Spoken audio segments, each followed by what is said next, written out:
Across all galaxies, over the history of recorded space and time, only Earth is known to be immersed by ocean. How rare, not only for a blue planet to exist, but for the waters that paint its extraordinary surface to also sustain such a diversity of life. As humans, those same ocean waters are carried in both our breath and blood. Our bodies are made of the very essence that sets the Earth apart. How then do we know more about the vastness of the universe than we do the depth of our own planet's beating heart?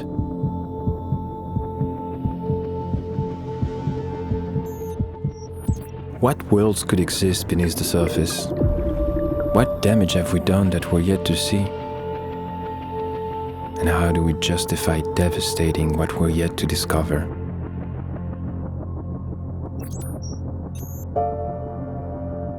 This World Oceans Day, tides are changing.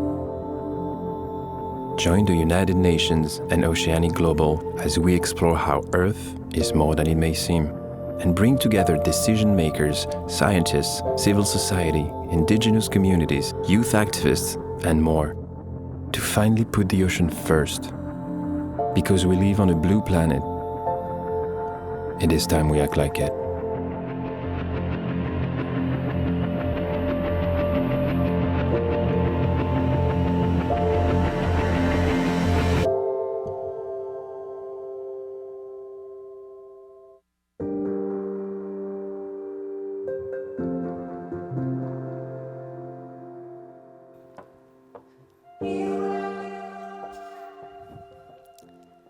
Today, we are in person at the United Nations headquarters in New York, during a moment where the air quality is amongst the worst in the world due to the impacts of wildfires taking place in a nearby country. Globally, we are seeing evidence of a stressed planet, one that is increasingly burdened by human impact. While it was not my original plan to open this way, the situation that we are in is a reminder of how delicate the balance of life is, how interconnected we are to the natural world, and how the impacts of our actions as humans often extend well beyond what we can see. In the spirit of broadening our perspectives outside of our immediate surroundings, I would like to invite everyone to close their eyes and to take a deep breath. Imagine yourself here, right now, sitting at the United Nations or tuning in online. And now visualize yourself beyond the room that you are in. Take a deep breath. And now beyond the city that you're in. Another breath. Beyond the country. And now imagine that you are just above the surface of the earth and you are looking down at our home. What do you see? Do you see it? A blue marble, the only planet in the solar system that is known to be made predominantly of water. Our living planet, planet Ocean. With this vision in your mind, take a deep breath again, and another. One of those breaths came from the ocean. This year's World Oceans Day theme is Planet Ocean, Tides Are Changing. Today, we'll be reshaping how we view Earth to create a groundswell of momentum towards putting the ocean first. My name is Leah Doriel, and I'm the founder and executive director of nonprofit Oceanic Global. We have been honored to partner with World Oceans Day since 2019. We're excited to once again be joining our hosts, the United Nations Office of Legal Affairs and the Division of Ocean Affairs and Law of the Sea, as well as supporting partner Panerai and our contributors Discover Earth. Before diving into today's programming, it is my privilege to introduce His Excellency António Guterres, Secretary General of the United Nations, who will be joining us virtually for opening remarks. The ocean is the foundation of life. It supplies the air we breathe and food we eat. It regulates our climate and weather. The ocean is our planet's greatest reservoir of biodiversity. Its resources sustain communities, prosperity, and human health around the world. Humanity counts on the ocean. But can the ocean count on us? We should be the ocean's best friend, but right now, humanity is its worst enemy. Human-induced climate change is heating our planet, disrupting weather patterns and ocean currents, and altering marine ecosystems and the species living there. Marine biodiversity is under attack from overfishing, overexploitation, and ocean acidification. Over 1/3 of fish stocks are being harvested at unsustainable levels, and we are polluting our coastal waters with chemicals, plastic, and human waste. But this year's World Oceans Day reminds us that the tides are changing. Last year, we adopted an ambitious global target to conserve and manage 30% of land and marine and coastal areas by 2030, as well as a landmark agreement on fisheries subsidies. At the UN Ocean Conference in Lisbon, the world agreed to push for more positive ocean action. A global, legally binding agreement to end plastic pollution is under negotiation. And in March, countries agreed to the historic High Seas Treaty on the conservation and sustainable use of marine biodiversity in areas beyond national jurisdiction. Realizing the great promise of these initiatives requires collective commitment. Sustainable Development Goal 14, to conserve and sustainably use the ocean's resources, hangs in the balance. This World Oceans Day, let's keep pushing for action.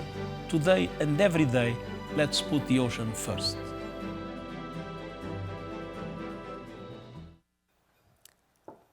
Thank you, Secretary General, for reminding us that it is essential to prioritize the ocean.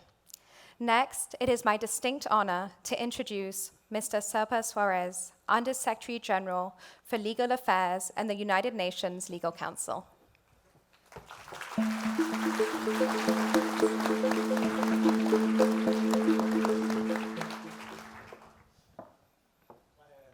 Full room, all blue. Blue is our color. So, distinguished guests, thank you so much for joining the United Nations today on this World Oceans Day to help change the tides for planet ocean. And first of all, I would like to extend a warm welcome to all speakers and performers who will be presenting today. By sharing your experiences and your stories, you inspire us all to put the ocean first. I would also like to express the deep gratitude of my office through the Division for Ocean Affairs and the Law of the Sea to our production partner, Oceanic Global, for creating this important international event with us again this year. Our thanks also go to the Panerai for its generous support and to Discover Earth and OceanX for their contributions. Today's program will take us literally from outer space to the deep sea and everything in between. And by zooming out to 250 miles above the Earth's surface, we will appreciate the unique planetary feature that the ocean is in our universe.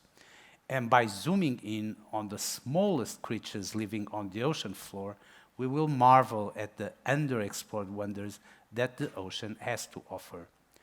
Speakers will highlight the close interconnectivity of the ocean with our climate, our cultures, and the arts. And the winners of the annual photo competition, to be revealed later this morning, will bring all of these to life with beautiful images.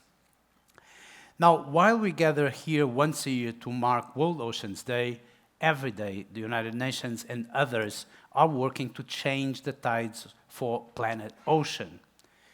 Only a few weeks ago, delegates in this room adopted a series of recommendations on the conservation and management of straddling and highly migratory fish stocks, aiming to ensure sustainable fisheries for current and future generations. And this week, experts are briefing delegations on the challenges and opportunities of new maritime technologies and their possible contributions to sustainable development. Next week, a meeting in New York will elect new members of the International Tribunal for the Law of the Sea, strengthening the framework for the peaceful resolution of ocean-related disputes.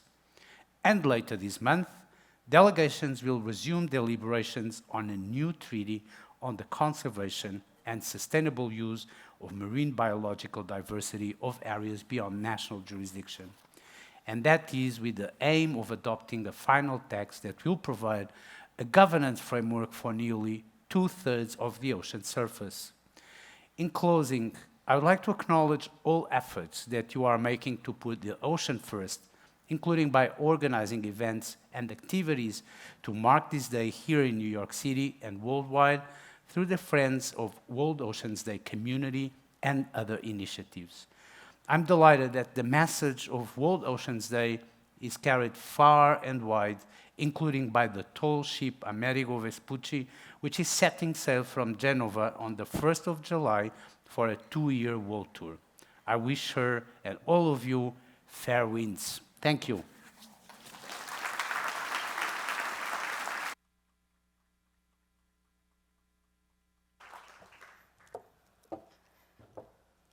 Thank you for your leadership and vision on World Oceans Day.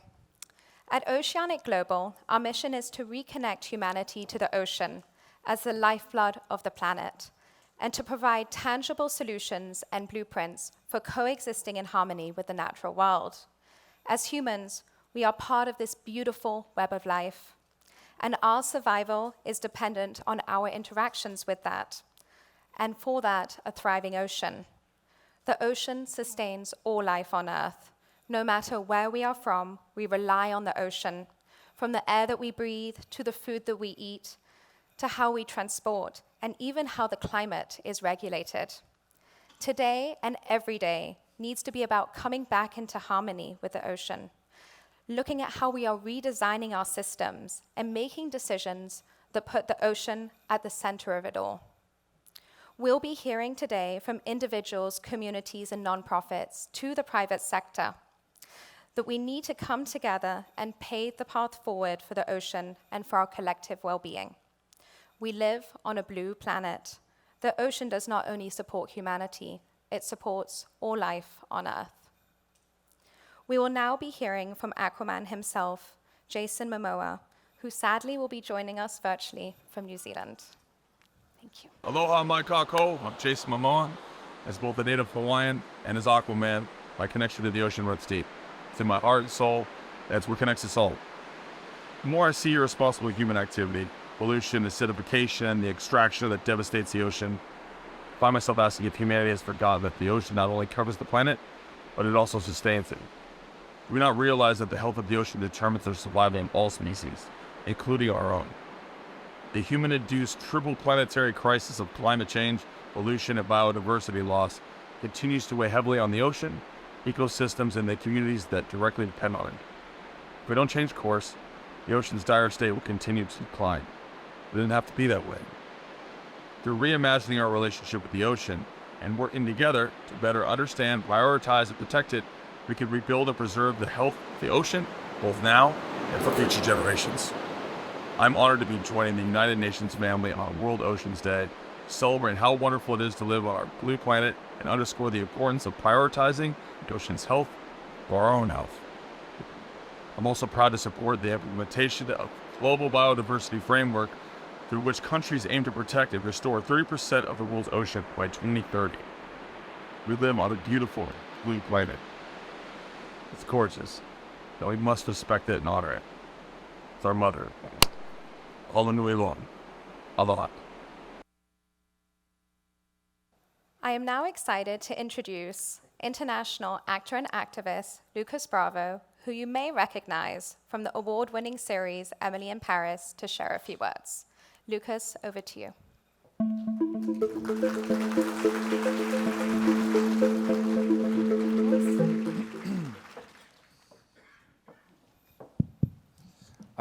I'd like to first send our thoughts and prayer to our friends in Canada and Quebec, Alberta, and Ottawa. There's no greater poem than contemplating the wild Canadian forest, and watching it burn is a tragedy, really. And it is the direct impact of our unsustainable way of living, climate change. Having said that, what an honor it is for me to be here among so many bold and brilliant minds who are working to reshape our future. Thank you to the United Nations and Oceanic Global for having me. I am constantly trying to educate myself on the challenges that we face, but I may never know as much as the people in this room who have dedicated their lives to our oceans, to our planet. I could never claim to have done that. In many ways, I feel like a hypocrite standing here.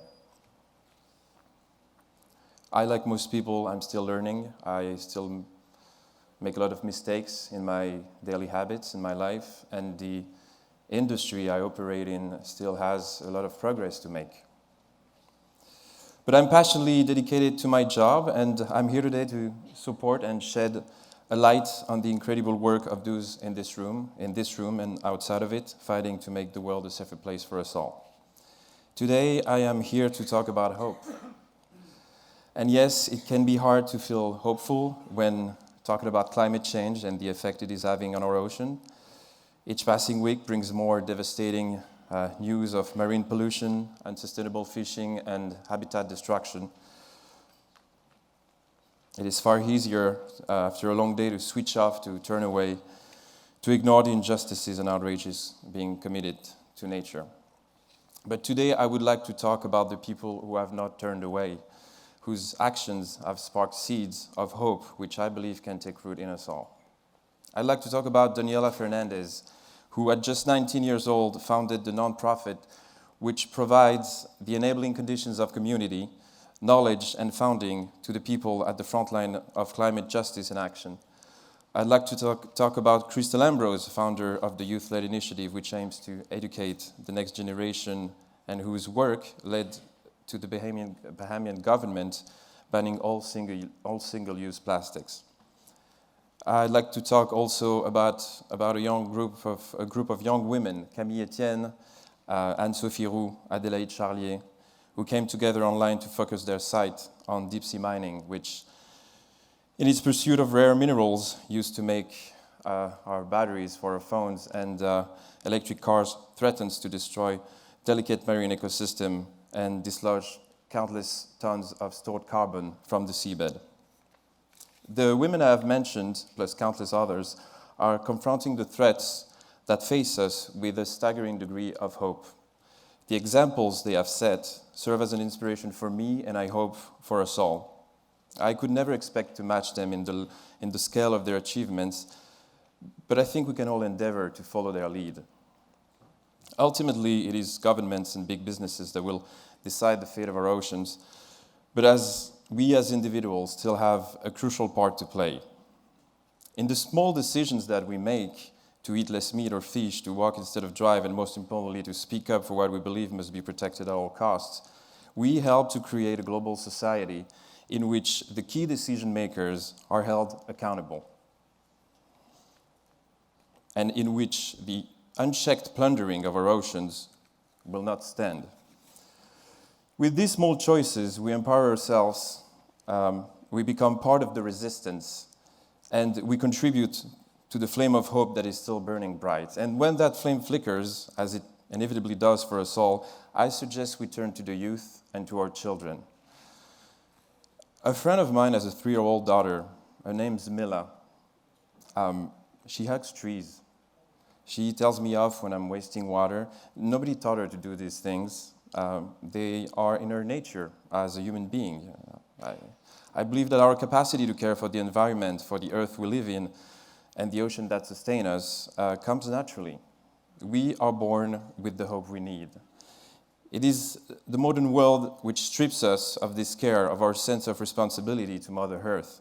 We need to protect and nurture not only the natural world around us, but the innate need in our young people to connect with the elements, to hug trees. If you have children in your life, drag them away from their screens and get them outside. Take them to the sea if you can, and marvel with them at its immeasurable vastness and infinite wisdom. Train them to practice gratitude for the world surrounding them, make them understand the singularity of life, teach them not to take any breath for granted, give them the tools to avoid the sweet embrace of denial and comfort when met with helplessness. You may have noticed that I've talked mainly about women so far. This is no coincidence. In my journey to educate myself about the environment and the ocean, women have often, more than not, been my guides. Men have done so much damage to our waters over the centuries. Now it is women leading the way in restoring them. A French cartoonist, known simply as Emma, has written about the mental load, which is the extra responsibility that women carry compared to men, generally taking on greater share of essential tasks around the home. And I can think of no task more essential than caring for our oceans and maintaining the delicate balance of their depth. Perhaps it is time for us men to share a more equal portion of this responsibility. I said at the start that I wanted to talk about hope. When I say that word, I picture the women who have inspired me, those who were not asked to help, but who have gone beyond any reasonable expectation in their desire to educate and act. They are the leaders we need, daughters, mothers, sisters. They are the ones whose example we must follow. We as humans still have much to learn about the world around us. The deep sea, undisturbed for millennia, should be the site of respectful, light-footed discovery to protect its abundance and prevent humanity from further devastating what we're yet to understand. We will never stop wanting to explore the far-flung corners of our planet. It is what makes us human, but we must do so in ways that leave our oceans alive and breathing and beautiful. My only hope is that we can find a way to do this together. Thank you.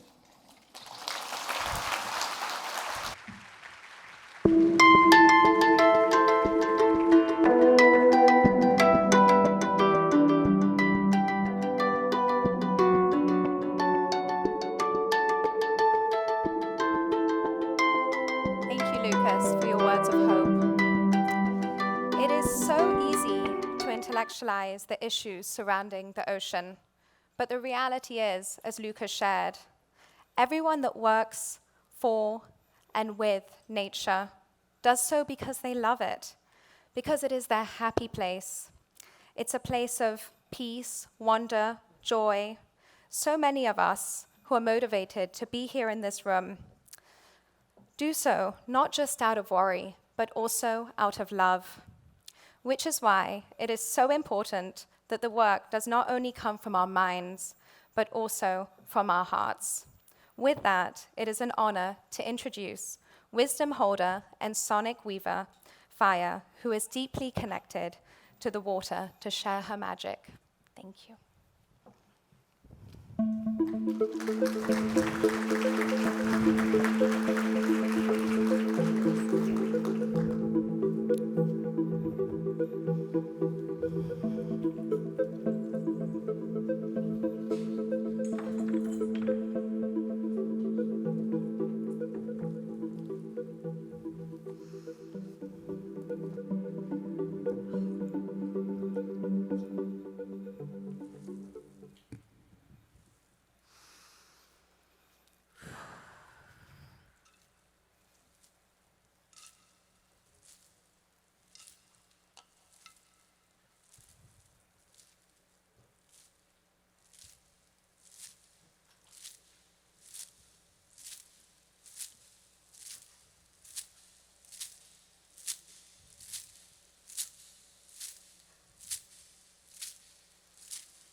Kia ora, my beautiful family. Kia ora, my beautiful family. Aye. Kia ora to my global family, to those of you in the room and to those of you at home. I greet all of you as a Māori woman of Aotearoa, New Zealand. Acknowledge this sacred land that we gather, o te iwi o Lenape,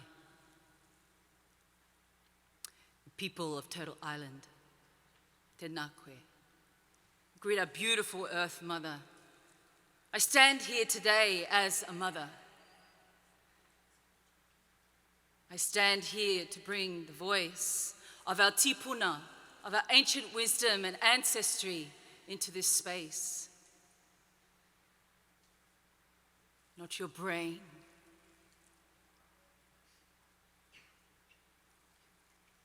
O te manawa, our hearts. I stand here to bring the voice of our beautiful mother, Moana. I'm honored to share my beautiful taonga with you today, made of wood, bone, clay, and stone. The sounds of our oceanic family, our tohora, our beautiful whales, will sing with you today. Here to join us is my tohora niho, whale's tooth, kowowo flute. His name is Te Waitangi, and he's here to sing for all of us in hope that we remember to listen to who we are, who we truly are.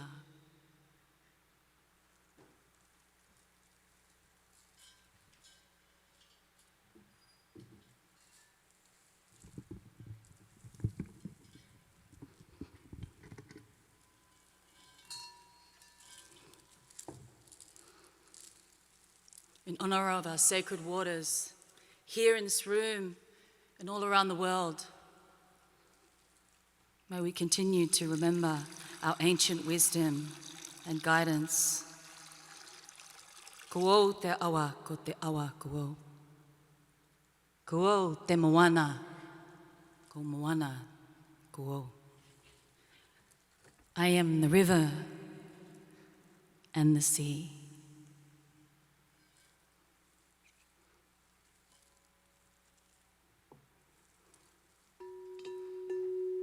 I invite you to close your eyes and go within. To go to a place by the sea that you remember close to your heart.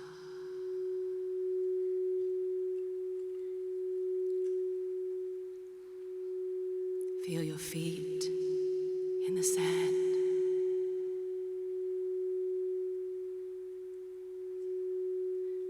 And offer your heart to her.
Whakakingenga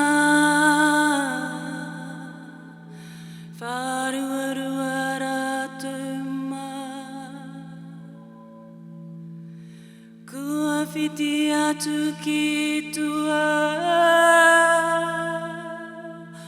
o te pai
Her heart is with you, with all of us, as the tides are changing.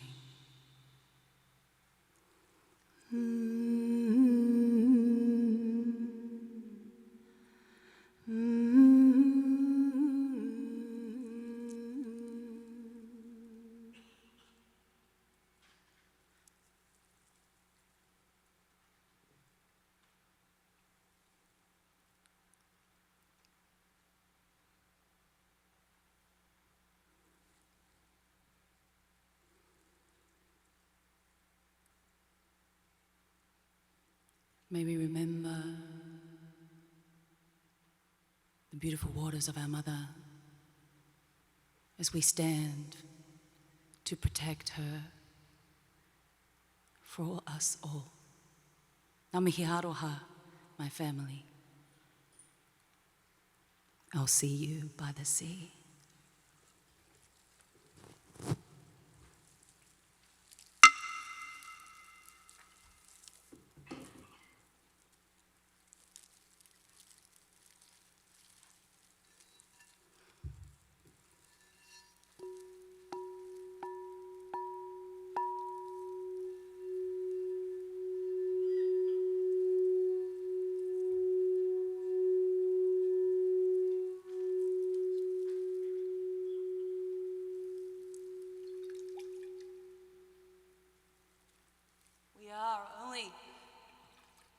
Guardians of this beautiful earth. May we listen to the whispers of the waters, of those who do not have a voice in this room. May we honor and protect it as a humanity.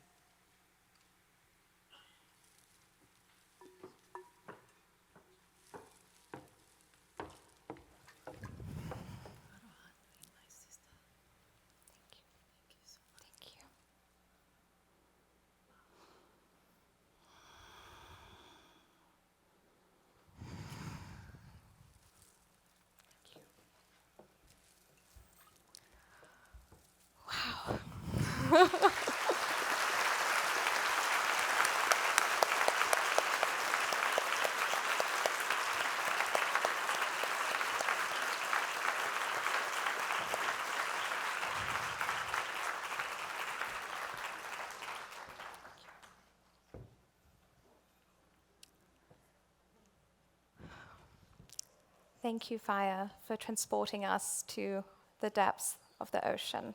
That was so powerful, and for the beautiful, beautiful wisdom that you hold. Thank you. I believe we're going to watch something, and then we'll be going on to a very special fireside chat.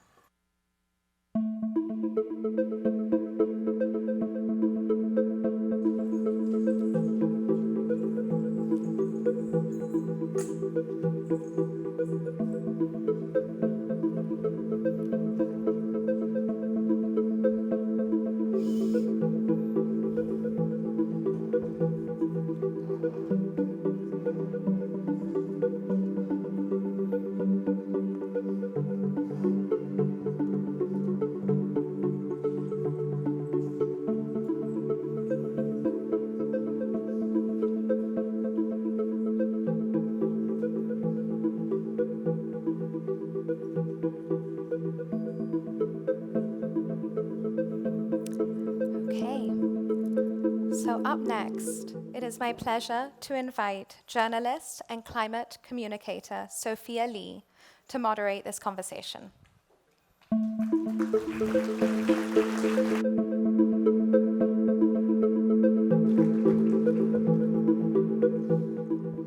Hello, everyone.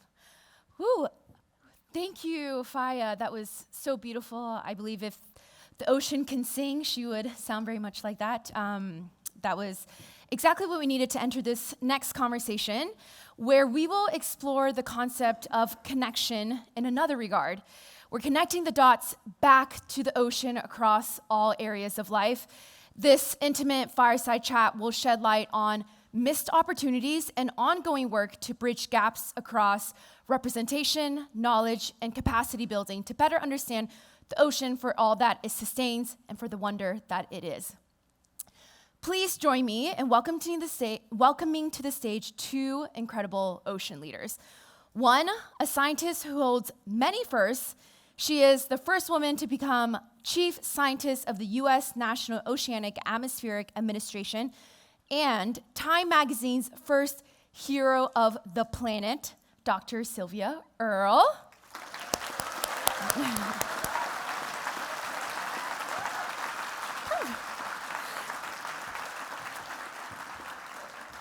Welcome. You're in the middle. The other, a renowned business leader, dedicated philanthropist, and game changer moving the needle on ocean awareness, OceanX founder, Ray Dalio.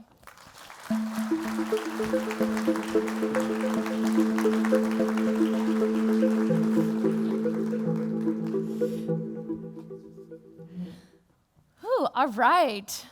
Dr. Sylvia, Ray, I understand you two are beautiful, lifelong friends working in the ocean space, yes? Yes. Yeah. Okay, so this will be just a great fireside, like we're in Dr. Sylvia's living room, or where you're on your research vessel, let's say. The fire is a little bit north of where we are right now. Yes, the fire is north of us. So thank you both for sharing just so much passion in the ocean space. I want to first start out by asking what, Dr. Sylvia, your personal ocean story is and how you became to love the wonder that is the ocean. I think my story is just beginning. Yes. Woo! There's so much more to discover and to put into action. More of that later. I want to hear from Ray. Okay. No. This is what Sylvia. This is what Sophia always does. It's such a great long story, but you can give us at least a little bit of All the right. tidbit. Well, I got knocked over by a wave when I was 3 years old, and the ocean got my attention. And I've had the urge to submerge ever since. What was your first memory with the ocean? Do you remember? Yeah, I mean, I could first hear the ocean. And then I don't know which came first, smelling the ocean or hearing it, but then I could see the ocean and finally touch the ocean. But what has held my attention, or lo, these many years, is the ocean is alive. It was on the New Jersey shore, these big horseshoe crabs that for literally hundreds of millions of years have been climbing out of the ocean, and they're still here. But we have to take care lest on our watch they disappear. So it's the story of the 21st century, the best chance we will ever have to secure safety for horseshoe crabs, for tunas and whales, and for all of us. I mean, this is the moment, the first time we've known what we now know, and it's maybe the last best chance we'll ever have to make peace with nature. We're, right on the edge in so many ways. People talk about the planetary boundaries of climate, temperature, planetary chemistry, a lot of things. Imagine if we did not know. But we do know.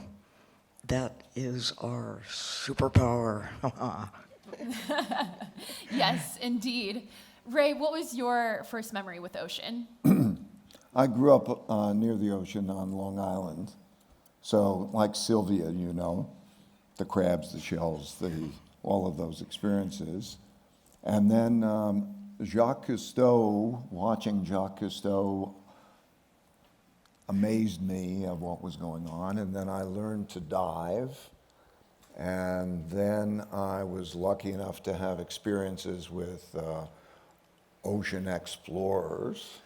And the rest, it was impact. I got a sense of the excitement. I wanted to share the excitement. So it was pretty much a lifelong journey from being a little kid to having more and more immersion in the ocean. Amazing. And we'll dive deep into OceanX in just a second. Seems like both for you, too, ocean was your first love. So of all the climate solutions and all of the ecosystems collapsing, why focus on oceans? Dr. Sylvia, let's start with you. Well, the ocean makes Earth habitable.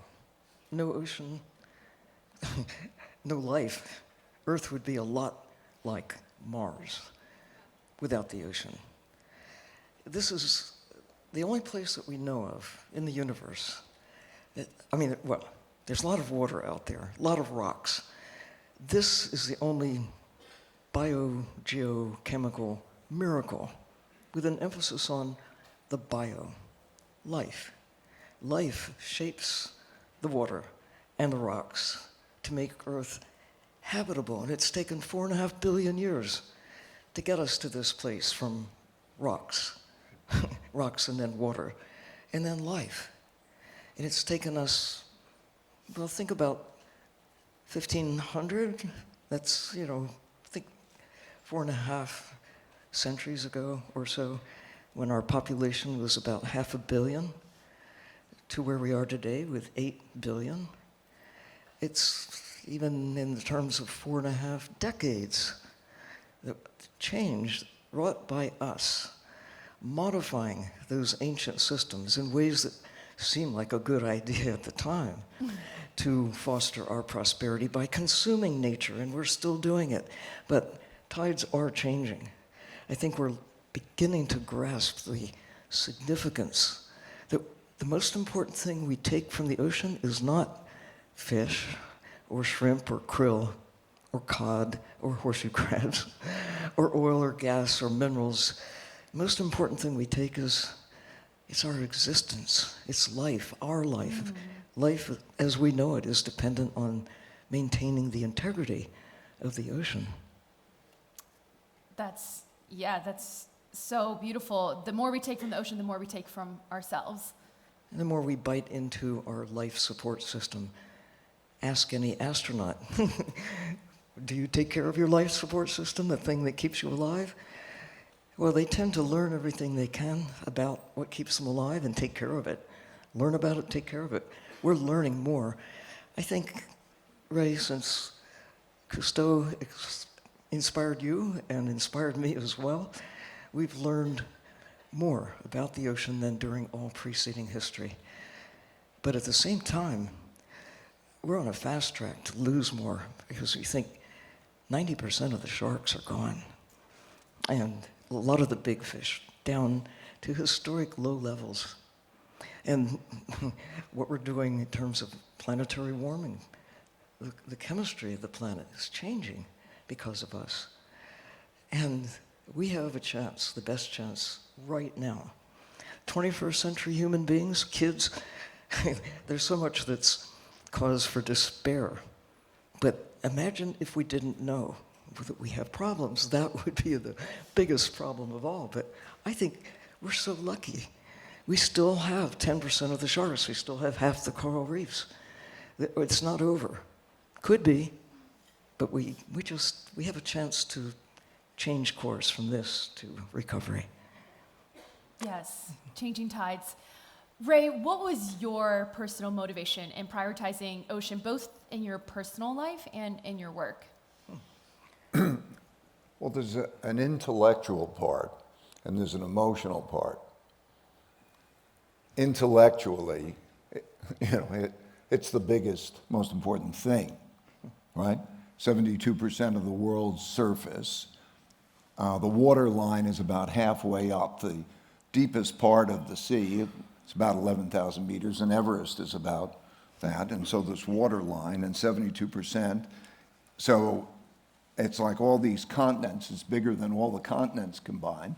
In terms of habitable space, it's got 90% of the habitable space. It's so important. And then there's this emotional part. Like when you go down there and you see all the things that we see, and you saw how emotional it is, how fabulous it is, and then it's totally unexplored and has huge potential. So just imagine there was a continent that we never went to, that had all different species and all different things. We'd be compelled to go there for the exploration, the excitement and the importance of it. But this is twice the size, more than twice the size of all continents combined, and it's unexplored, and the potential, the cost effectiveness. The cost effectiveness of exploring the ocean is radically greater than exploring outer space. Yes. Yes. So we need to do both. So it's a tragedy and an excitement. And the deeper we go, the less we know, as you point out. But we know enough to know that that's what keeps us alive. And we're right on the edge of doing damage to the very systems that keep us alive. So why else would we come together and say we have to protect at least 30% of the land, at least 30% of the ocean right now, within the next few years? What is the or else? We will continue this trajectory of decline, because even though there's much we don't know, we know enough to know that taking care of nature, it's our life support system, and it's vulnerable. Think about all the rest of the universe. Where else is there? It's here. And we've got the evidence. And we did not have the evidence when I was a kid. And the thought that we need to go to look at the so-called blue economy as a way to take more from the ocean. No, I think knowing that we need to look at other ways to make fortunes by not taking from the ocean, but by restoring what we've already lost, and to figure it out. We've got great capacity to consider the real value of the living ocean. We know that whales are more valuable alive than dead. I don't mean just ecotourism, or even the carbon value in whales as the carbon value in trees, or sharks, or tuna, or anything else. The living systems have to be more important intact than just, we've already taken so much, can't we dive into what we've already taken and make great fortunes by mining what we've already mined, recycle what we've already extracted? Can't we figure it out? Or maybe we have to figure it out. Sylvia says it so well, it makes the case so well, and she could go on probably for hours and make a greater case about Yeah, you guys have time, right? into the intellectualization of it. Yes. Okay. And at the same time, that won't get us anywhere. I agree. Until we see it and we're part of it and we're immersed in it. I just imagine, there's this sheet and you can't look below the sheet. Just imagine it was clear and you can look below the sheet. And then there's the difference of technology. Yes. Amazing changes in technology. For example, on our ship we have a remote operated vehicle that goes down 6,000 meters. So that means it can see 98% of the world's ocean is within the 6,000 meters. And we have a camera on the front of it, 3D, 360-degree camera. And with goggles, you can go anywhere in the ocean with this technology, and you can see what's going on there. And kids can actually, with a joystick, operate it from a schoolroom and be there with their goggles and so on. Sharing the view. Right. And so this potential, the excitement, for me, it was untapped potential. For me, that was my motivation because there it is. And to create, and then, a great ship, which is a combination of supporting ocean exploration, but media that brings all of that back to people so that they can participate. Like, why isn't that? The amount of money that goes to space exploration is about 120 times the amount of money that goes to ocean exploration. Wow. And it's much more cost effective to go to ocean exploration. This so is there's part an of space. enormous potential, and there's an enormous, it's both a kick and it also makes for a better life in terms of creating our better planet. So when we talk about those, the intellectual and the emotional, I think have to both be part of it. No, I'm totally with you. It was reading William Beebe's Half Mile Down when I was a kid. I never got to meet William Beebe. I did meet Jacques Cousteau, and I know some of his family. I guess I know most of his family. But the descriptions of going into the part of the ocean where sunlight does not shine, and that's only about 1,000 feet down, where most of life on Earth lives in the dark all of the time, illuminated by the flash, the sparkle, and the glow of bioluminescence. That just fired my imagination. I could not wait as a kid to be able to have a chance to do what you're describing, to share, to be able to see what Beebe saw. But I actually had a chance to help, working with engineers, build little submersibles, and I found myself down at the edge of light and below the edge. And I saw the sparkle and glow of bioluminescence.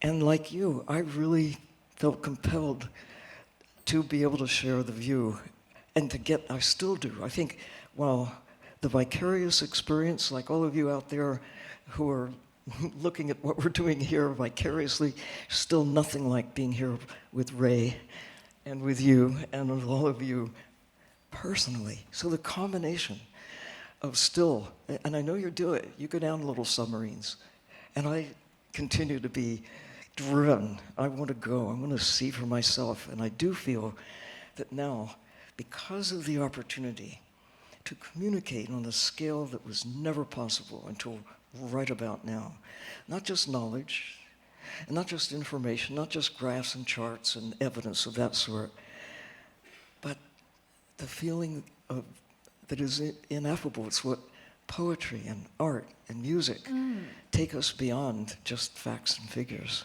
So ocean is art in itself. Oh, yeah. It's radical imagination. Honestly, you two don't even need me here. I'm like, why? You two can have this You're conversation. doing a great job. Why But- did you care about the ocean? Well, Dr. Sylvia, I want to backtrack a little bit. So just to give some people perspective, in case, everyone here is an ocean ally, an ocean lover, but what is the biggest problem facing the ocean? Can we just nail that?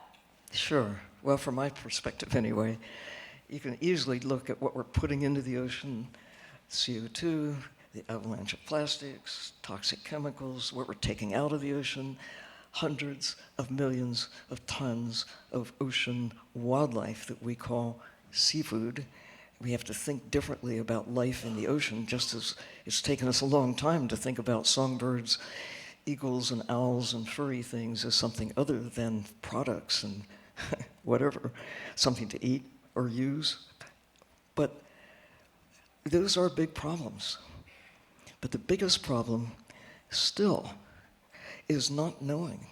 It's ignorance. Why should I care about the ocean? You know, most of you in the audience here, and probably most of you listening, but if you look around, we still have an immense challenge of getting our species to understand why they should care about the ocean. It's ignorance. Yeah, so let's talk about this ignorance, because I think a lot of humanity think that we're very separate from the ocean. What is that intersection between planetary ocean health and humanity health? I would love for you both. Yeah. Well, just if you like to breathe, you'll listen up. It doesn't matter where on the planet you are connected with every breath you take and every drop of water you drink. Right, Ray? Ray, what are your thoughts? Well, I think your question is like very similar to asking the question, why is it important? Why is the Earth important? Like it would take, and so you asked the question of what is the greatest tragedy or missing? What are we most missing? What is most important? Okay. And then if we were to list all the things, we'd be here all day, right? So for our well-being, in so many ways, for all of these things. So, but if you say, what is the greatest tragedy missing? Sylvia's totally correct, right? It's tragic lack of awareness and connection with the ocean. It's like if all the land on Earth was not explored. So you'd say, what is it? So much? So you can't list it. It's going to take too long. What is it? We're not there. What's the greatest missing thing? A tragic lack of connection and awareness to it. Isn't that it? Yeah, and there's Hands down. Yes, Dr. Sylvia. We have some big issues coming up just this year about protection of the high seas, about protection or not of the deep sea.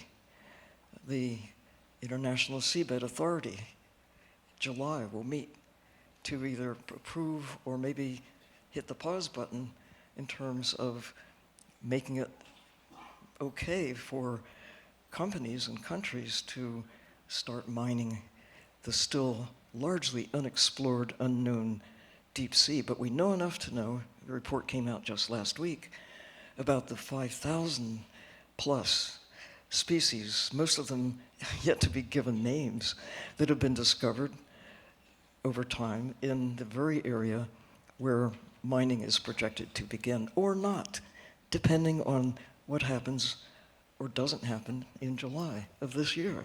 What Sylvia's referring to, I think, is really, really important, because what's happening as the technology improves, and those who there's no plan, there's no understanding, and those who have the financial desires to exploit that because it is profitable have a big advantage, because there are going to be those resources and they're going to go do that, and that's what their objective is. The consequences of that are going to be like changing the world. And so it's essential that it's explored and priorities are made. Where do you mine? How do you mine? How do you operate that way? Do we because have the to mine? technology things are going to change this 72% of the world is going to be changed without knowledge. And do we actually have to do it? And if we have to do it, must we do it now with the magnitude of ignorance so But we're going to do vast? it. In other words, we're not going to stop it. The issue is whether we also rush to do it by surveying it, understanding it, thinking it through, coordinating it, and doing it in a right way. But Because maybe- without, you won't prevent it. Oh, I don't know. Oh, is that a challenge? I think you hear the a most challenge? important thing to mine from the deep sea is knowledge that is there. There's a library of life. Wouldn't we like to know how the process takes place? It takes a long time, millions of years, to distill the various elements out of the same elements that are in the universe, that are in the ocean.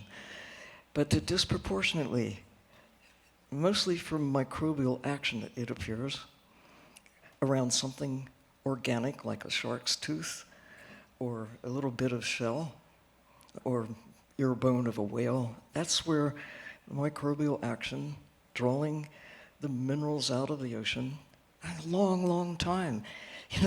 Because all of these elements, cobalt, nickel, copper, manganese itself, whatever it is, tiny little bits in the ocean.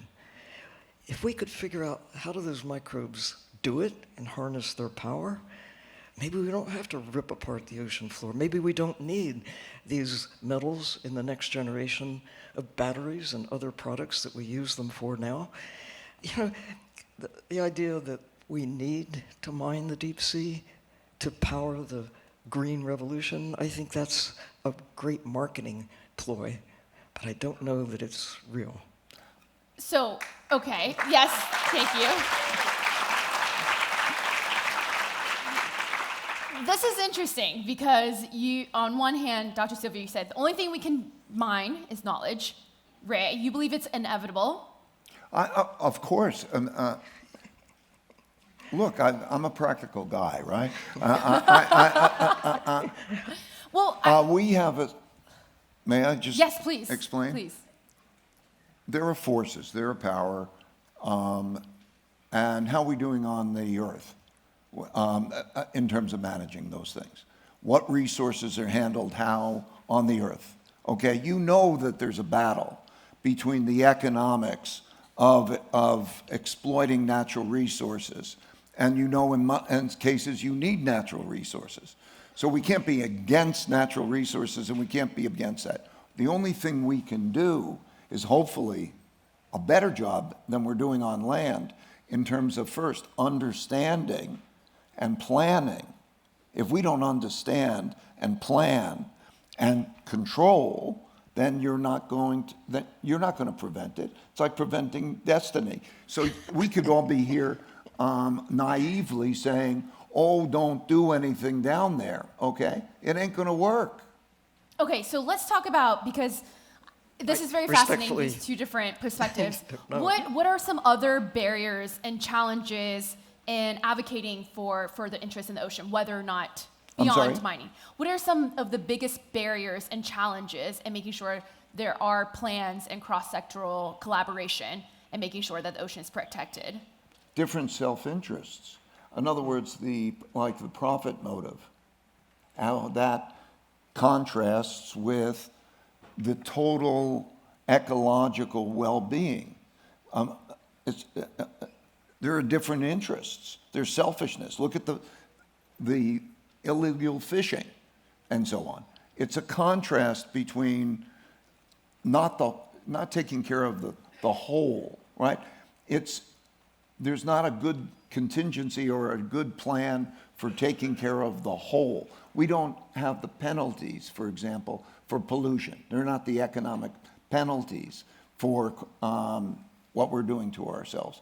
So that it's self-interest to make profit at the expense of maybe the greater whole. And then there's governance. We work in places where we see this all the time. Illegal fishing, for example. Just the corruption element. literally in places where there's laws, and how that works in terms of enforcement. These are the realities I'm talking about. I'm not being theoretical. I encounter it all the time. So I just want to confirm, you fundamentally believe we can work with ocean in a way where it's not solely for profit? You must deal with an understanding. Now, maybe it's too much to ask. I mean, with the world that we're living in, where there is corruption, there is exploitation. I mean, just think about enforcing illegal fishing. You know, I mean, there are laws and there are rules and so on. Think about how challenging it is. So you do the best you can. There's the United Nations here, okay? So as we think about how does governance work? How does governance work? What is a plan? What are the choices that are made? That is our only hope. But Dr. Sylvia? Identifying the problems is halfway toward solving them. If we didn't know about illegal and legal fishing that reinforces taking more than can be replenished on a, quote, sustainable basis. Giving a different value to nature is one of our biggest challenges. What is a tree alive worth versus a tree dead? You can turn it into board feet of lumber. You can build stuff out of a dead tree. But we're beginning, I mean, like right now, big conversations about nature, valuing nature, putting it on the balance sheet, and thinking about the International Monetary Fund's study of the value of whales, the carbon value. We have, you know, the world that existed when most of the laws that we currently live by, that world doesn't exist anymore. We've experienced the greatest time of change in the planetary processes in my lifetime, in yours. Even if you're 10 years old, you've been seeing a shift in the degradation of Earth, nature, in ways that threaten, most of all, our continued existence. So that needs to be on the balance sheet. And for mining, why don't we mine what has already been mined as a great source of whatever we think we need? And I'm so encouraged by new technologies that are moving away from these rare earths, that unobtainium in the deep sea. Come on. It's a poor business model to build a society that requires materials that are hard to get to and cause great damage to obtain. If we're as smart as half as smart as we think we are, we need to think, how do we take what we've already taken and put it to better use, and figure out how do we feed ourselves? Big source of carbon, you know, and about half the land transformed just to feed our current 8 billion people. We've got to do better with what we've got rather than eroding more of the land. And 97% of the ocean is currently without, you know, reasonable protection, highly or fully protected. 3% of the ocean. It means 97% of our life support system is kind of up for grabs. We can do better than that. I think that's where great fortunes are to be made, where we need to think differently about what the priorities are. Shouldn't number one priority be, first, we have to breathe, we have to have a planet that works in our favor, and then we can do whatever it is we do with things that make us human? Dr. Sylvia, I'm so sorry. We need a full day for these two, right? I have someone right here telling me that time's up. So can we do one last question? Because I'm so sorry to interrupt. Oh, no. Can we do one last question? Because I know that we have a beautiful programming for the day ahead. One last question. Dr. Sylvia, Ray, I know that you do transcendental meditation, and spiritual practice is a big part of it. So what's a part that connects you? We talked about the intellectual and the emotional connection to the ocean. What are some spiritual practices or ways that you personally allow yourself to be more connected to the great wonder that is the ocean? Ray? Your exploration. Ray? Well, I think, that, as you said, I think for me, meditation has given me a certain sense of spirituality. I was speaking with the Dalai Lama, and we were also talking about prayer, and in various ways, the idea of a mantra and so on sort of raises one above one's own existence, one's own life, to see the arc of life and see the totality. And that's what I mean by spirituality, the connection to that whole. That is played a role. And then being in nature and seeing it controls me almost. It affects me in a very deep emotional way. And so I feel this when I'm the connectedness to it. And then, of course, there's the intellectualization part of it that we're talking about. So it's those elements, I think, that for me personally give me that connection. Thank you. Dr. Sylvia? It's looking into the eyes of other creatures who are innocent of anything humans do that make me wonder. How do you do that? I go under the ocean, or even people everywhere, but especially the kids, especially children, and especially I now have not just 4 grandsons, I have a great-grandchild. He's just a little guy. But it's the innocence of nature, the innocence of those who don't have a voice today. And the decisions we make, I just feel it all the time, have a magnified impact on everything that follows. I've said sometimes that what we do in the next 10 years, now it's 7 years, will determine the fate of the next 10,000 years. It's going to get harder. So I know there are problems, and I do feel like you, Ray, that sometimes it seems inevitable. How are we going to change the tide, if you will, of the movements of where we're going? But I know it's possible because I've seen it happen when you protect nature. We agree on the goal. We agree on the goal. Different processes. So, Dr. Sylvia, thank you so much. You remind me of this indigenous quote that says that we don't receive the land from our parents. We inherit it. So we inherit the ocean as well. We borrow it from our children. And Ray, prayers, mantras. Is there an ocean mantra that you can share with us? No, but I do want to take the moment that I have, and I know we're running late.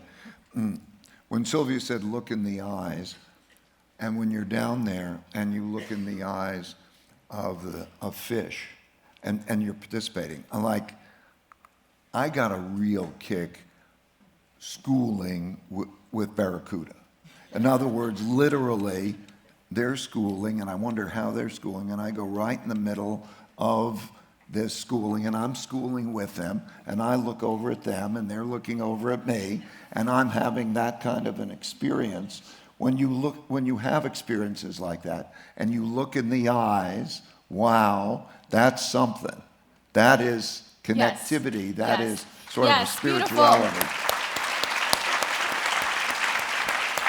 Okay, so because, maybe today you can't look a barracuda in the eyes, that's not possible, we challenge you to look a fellow participant, someone next to you, in the eyes, even for 30 seconds. I think that will bring just as much connectivity as a deep sea dive. Thank you, Dr. Sylvia, Ray, thank you both so much.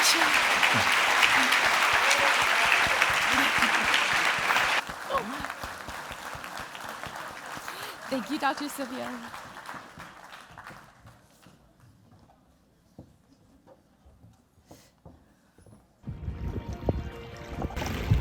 Hi, I'm Ray Dalio. I'm the founder of OceanX. My name is Sonia Lee, and I'm a filmmaker and a science communicator. My name is Bodhi Patel, and I'm an ocean climate solutionist. My name is Fabien Cousteau, third generation ocean explorer. I'm Chef Namai of restaurant L'Effervescence in Tokyo. I'm Ryan from Ryan's Recycling and Project 3R. My name is Meg. I'm an octopus scientist. My name is Andrea Diaconou, and it's time. It's time. It's time to put the ocean first. Y hoy es el Día Mundial de los Océanos. I want to talk to you about my ocean first. The first time I understood how important our relationship to the ocean is and how much is at stake was probably when I was 4 years old, diving on the beautiful reefs of Bali, Indonesia with my father.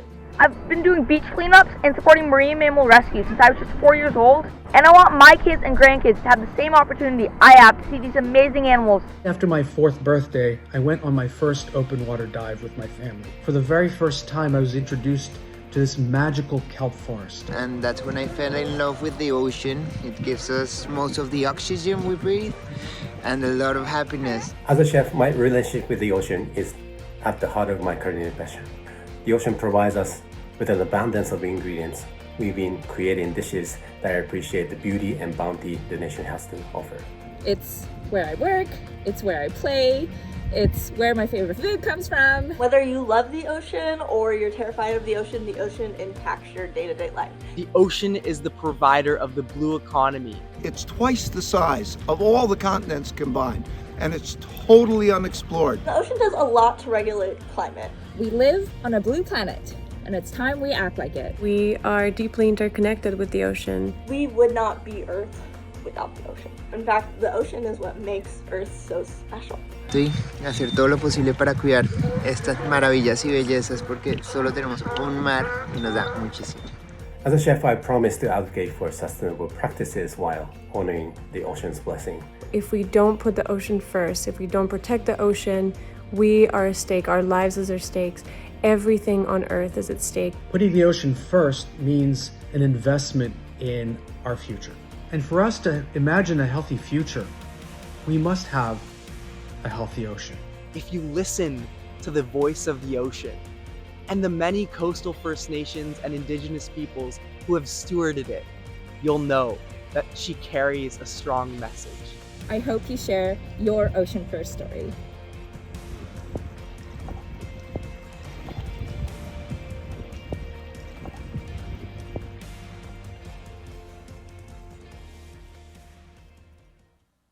It was so wonderful to hear some of these personal stories from experiences with our beloved ocean. We now turn our gaze up to the stars, to the other global commons that surround us, outer space, for a special World Oceans Day message from the International Space Station.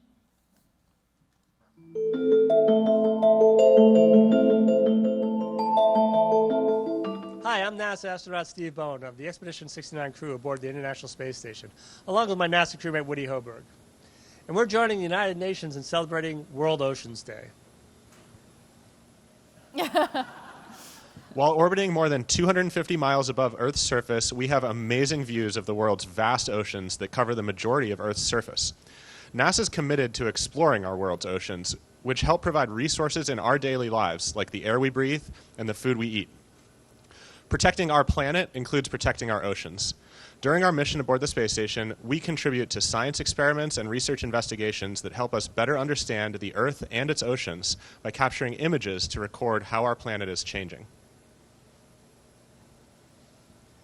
Like the endless opportunities of space exploration, only a small portion of the Earth's oceans have been explored, leaving more to understand and discover. Let's come together to celebrate the story of our oceans, the sustainer of life on Earth. On behalf of myself and my Expedition 69 crewmates, happy World Oceans Day.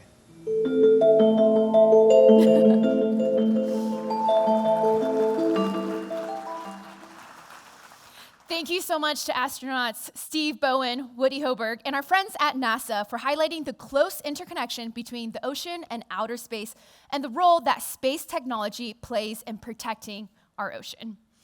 Our next speaker will bring us a few hundred miles closer to our home planet to discuss another crucial interconnection, the one between our ocean and our climate.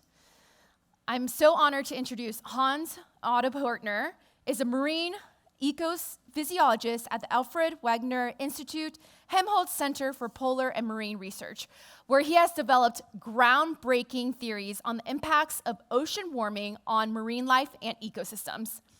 As a member of the Intergovernmental Panel on Climate Change, he serves as co-chair of Working Group 2 and was, among other things, co-lead for the IPCC's special report on ocean and the cryosphere and a changing climate in 2019.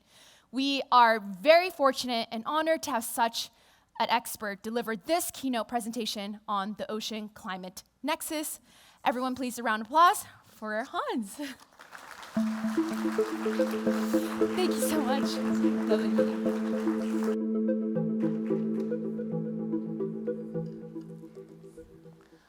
Yeah, thanks a lot. Thanks a lot for this warm welcome, and thanks a lot for the opportunity to be here and talk to you about our findings with respect to climate and ocean. And it's a challenge. We've heard about hope. We've heard about the spiritual meaning of the ocean. But we've also, during the last panel, heard a little bit about the skepticism involved. And I think it's well justified. Because if there's hope, this hope needs to be realistic.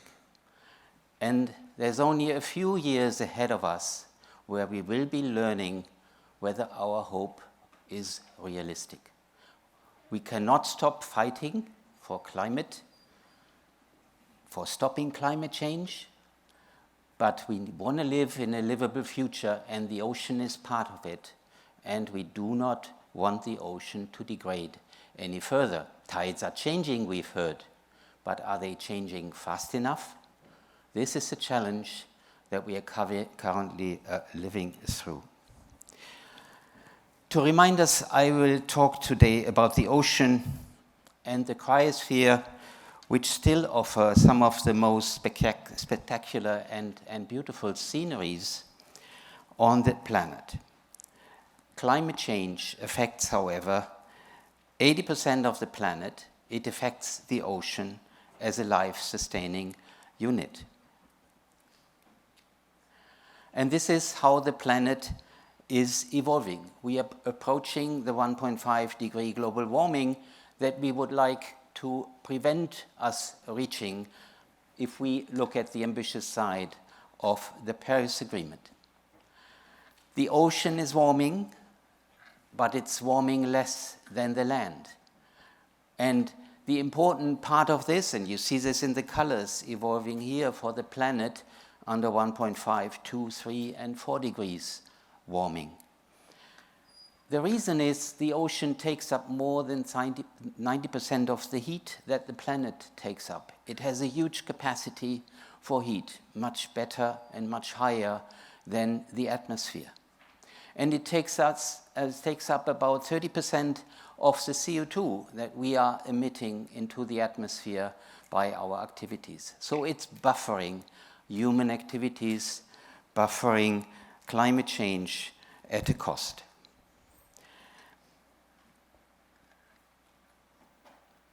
If we put what is happening in the context of our life expectancy, this is the picture we have here. You see that somebody who is born today will witness the changes that we are eliciting by the end of the century. And you see, based on this famous figure of the stripes, which shows how temperature and its variability have been evolving until now and will be evolving in the future.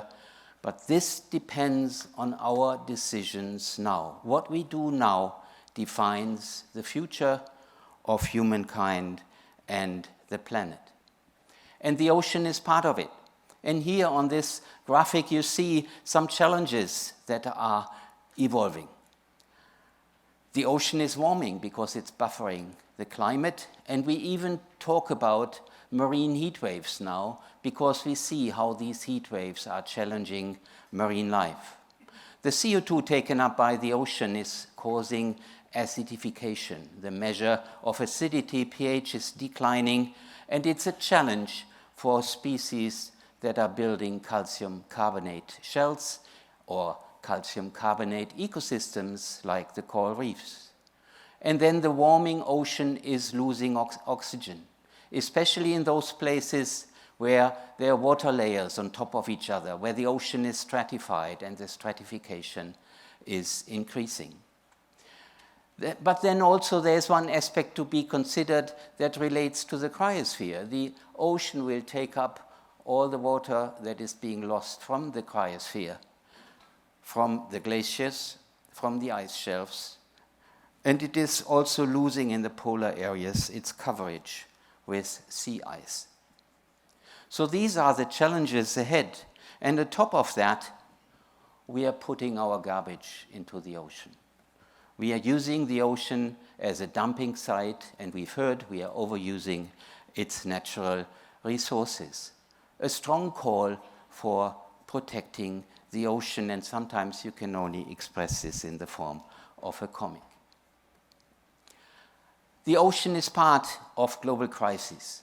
Climate change, biodiversity loss is part of our injustice and inequity in society. There is an uneven distribution of ocean resources, and there is pollution. And if we put that in relation to the challenging pandemic that we've just survived, then these challenges ahead of us have a different dimension and call it even more for action. And let's look at how oceans and marine life are being affected with a focus on climate change. And it's not all about us humans with respect to time. There are other creatures on the planet that live as long as us, or even longer, or even a little bit shorter. So they will also see the result of our decisions, and this graphic produced from our graphic in the IPCC reports by WWF is nicely illustrating. It has whales and it has corals, and looking at systems and their lifespans. And the corals are the most vulnerable ecosystem on the planet. They are special because they are an animal combined with a small algae, and such a symbiosis may be especially be sensitive to heat. And what is happening currently at large scale is that we are losing the life cover of those coral reefs, going from a healthy ecosystem to one that's bleached in the center, losing its algae, to one that is dead because it did not have the capacity to recover. And this is something you can observe from high up, you can observe from space, because it's large scale. It's a drastic change that started in the 70s.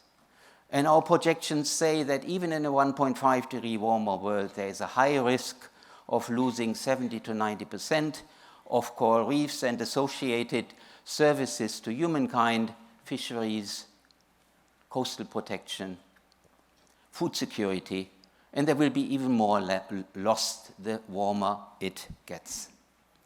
We are putting this into a risk assessment analysis using a color code, a burning ember diagram, which illustrates immediately, wow, the situation is that challenging and that risky. So we go from low risk white to medium risk yellow to high risk red and to purple, very high risk. And you see that even in a 1.5 degree warmer world, the warm water corals are on a demise. They have surpassed a tipping point, a planetary boundary, however you want to call it. And there are other systems that have a little bit more of a safety margins. And if we put the ocean systems together on this graphic, you see on the left-hand side the warm water corals in a high-risk situation at 1.5 and especially and even more at 2, but then other systems telling us we can still do something about the oceans to maintain the integrity of many ecosystems and enjoy their services. But there is a projection that is a real warning on the wall. In the tropics, the warming trend goes beyond the temperature threshold of tolerance for especially animals as the most complex or some of the most complex organisms on the planet. What you see here, depending on the degree of warming from a report we just released in March of this year, that there are spots on the planet, on land and in the ocean, where environmental conditions go beyond what organisms can adapt to. These environmental conditions are dangerous. This indicates that these organisms are reaching their evolutionary limits and indicate a loss of habitat. This should call for ambitious action, for stopping climate change at 1.5 to the utmost possible with whatever it takes. And the same is true for humans. We also live in an animal's niche, a mammalion's niche, because what I've said is valid on land and in the ocean. It's valid for all animal creatures, including us.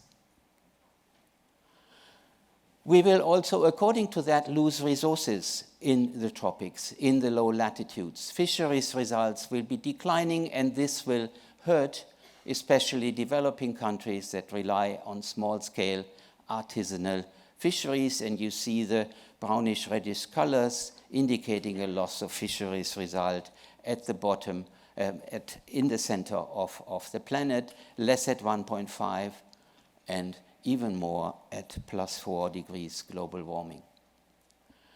But it's not just about the tropics, it's also about the poles. We see risks evolving there, associated with the drastic change in ecosystem structure. In the Arctic, especially sea ice ecosystems are collapsing. We are approaching conditions where we have an ice-free Arctic in the summer.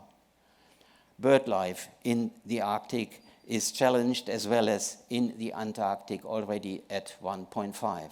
And that is what we are getting there. There will be, during the next 5 years, we are hearing from WMO, one of these years will go beyond 1.5 degrees global warming with a relatively high likelihood.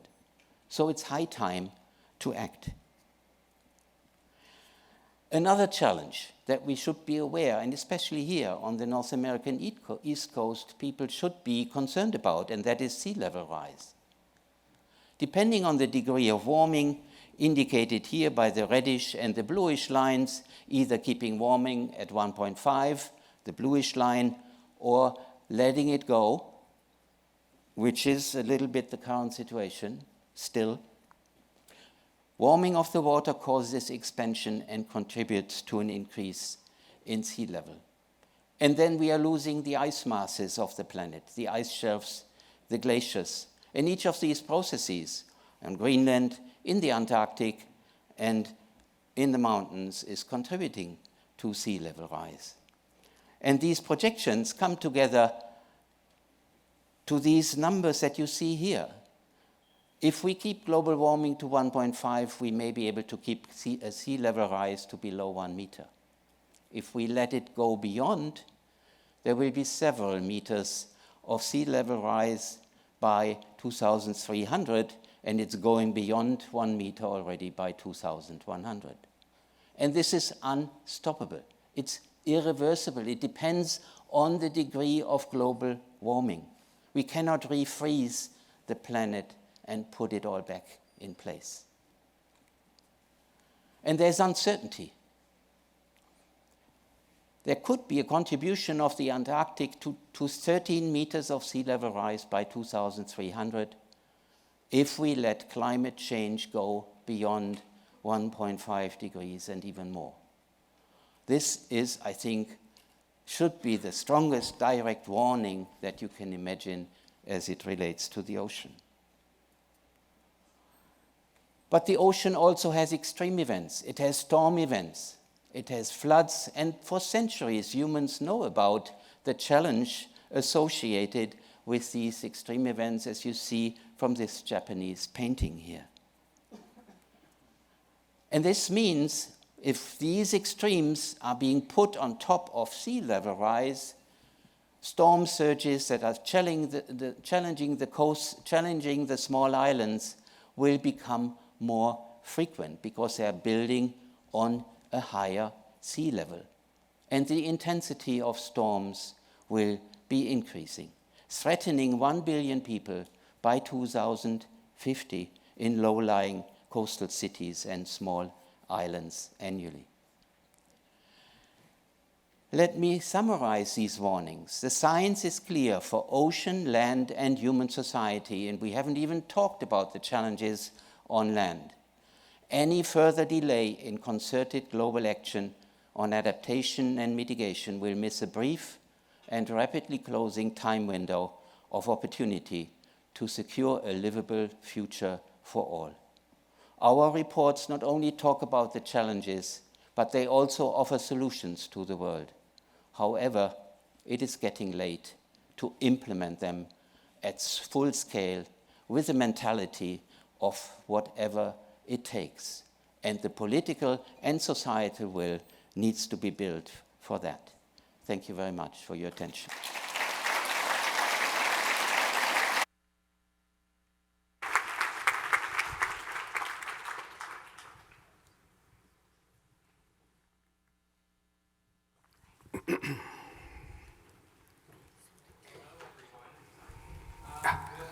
Afternoon. My name is Alejandro Alba. I am a senior correspondent at Now This, and also the host of a digital series called Can It Save the Planet, where we explore and break down climatic and environmental solutions. I'm here today to present the next two segments, but first, I want to thank again Professor Pörtner for helping us better understand that the ocean has to come first and how our efforts matter when it comes to mitigating and adapting to a changing climate.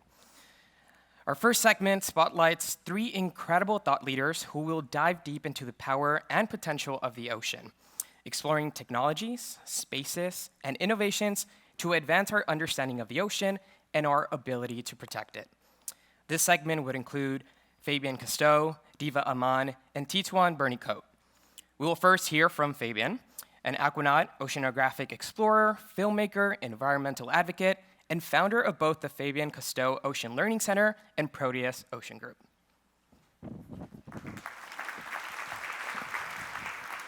Sorry.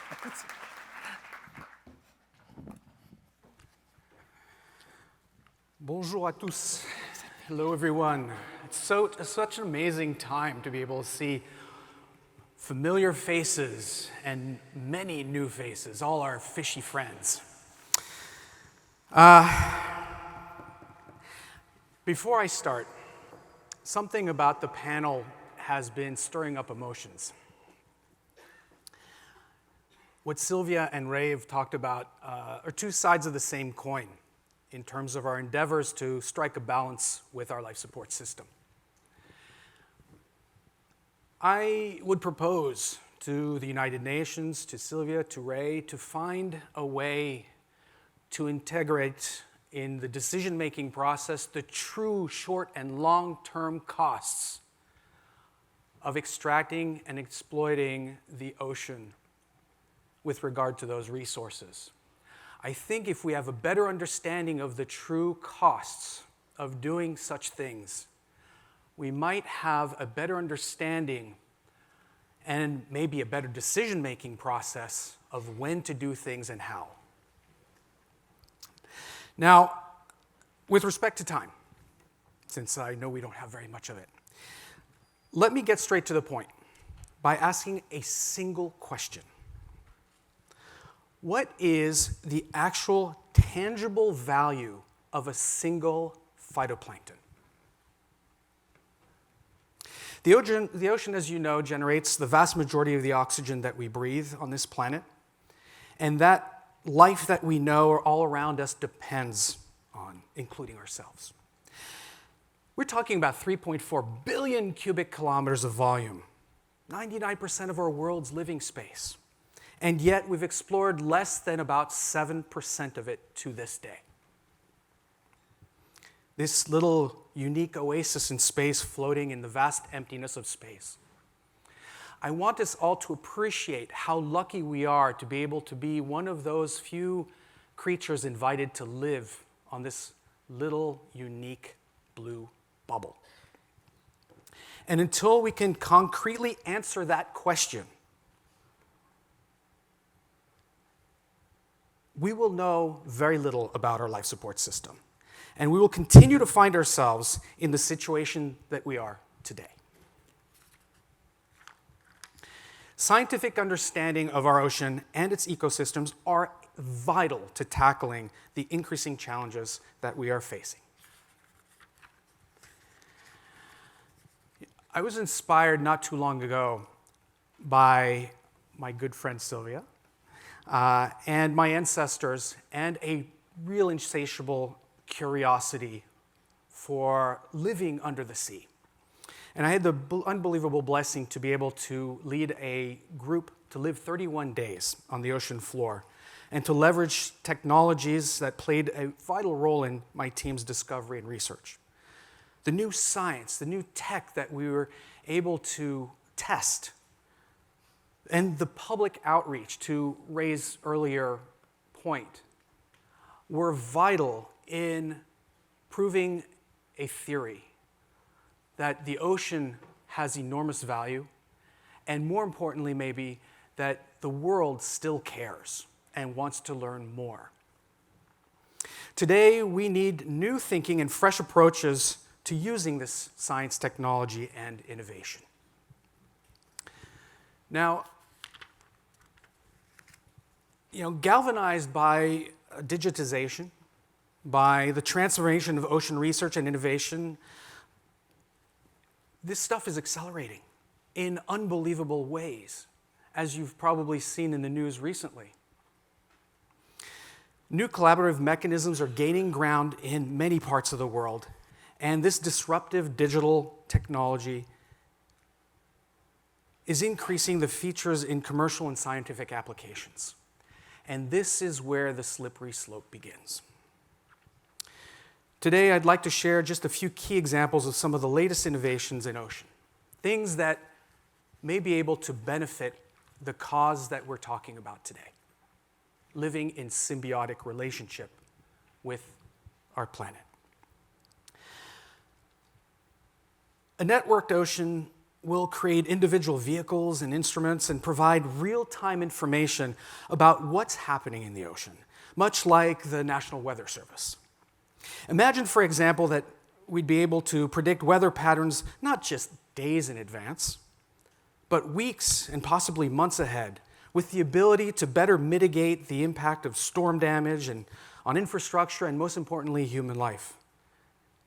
How much would that be worth? Probably priceless.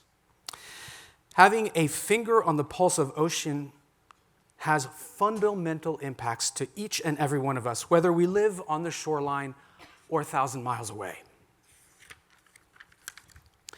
Today's ocean sensors detect things that in the water that human beings just can't.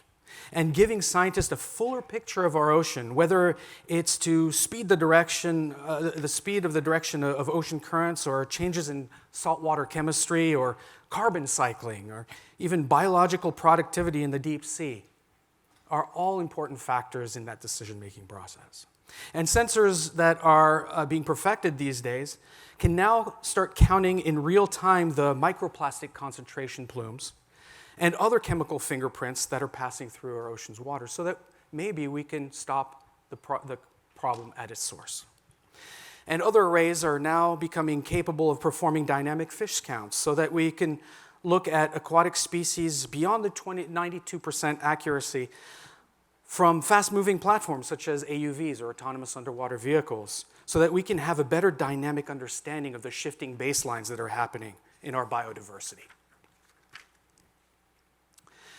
Another example of innovative technologies is AI and robotics, which will analyze and interpret data much more efficiently. We already see that on land and in space, and even now starting in the oceans. But those interpretations will have fundamental impact in ways that we haven't even thought of yet. And gains in robotics intelligence is undoubtedly leading to ocean monitoring and sampling, particularly in areas that have been too dangerous or too remote to reach. But sampling the ocean is just part of the equation.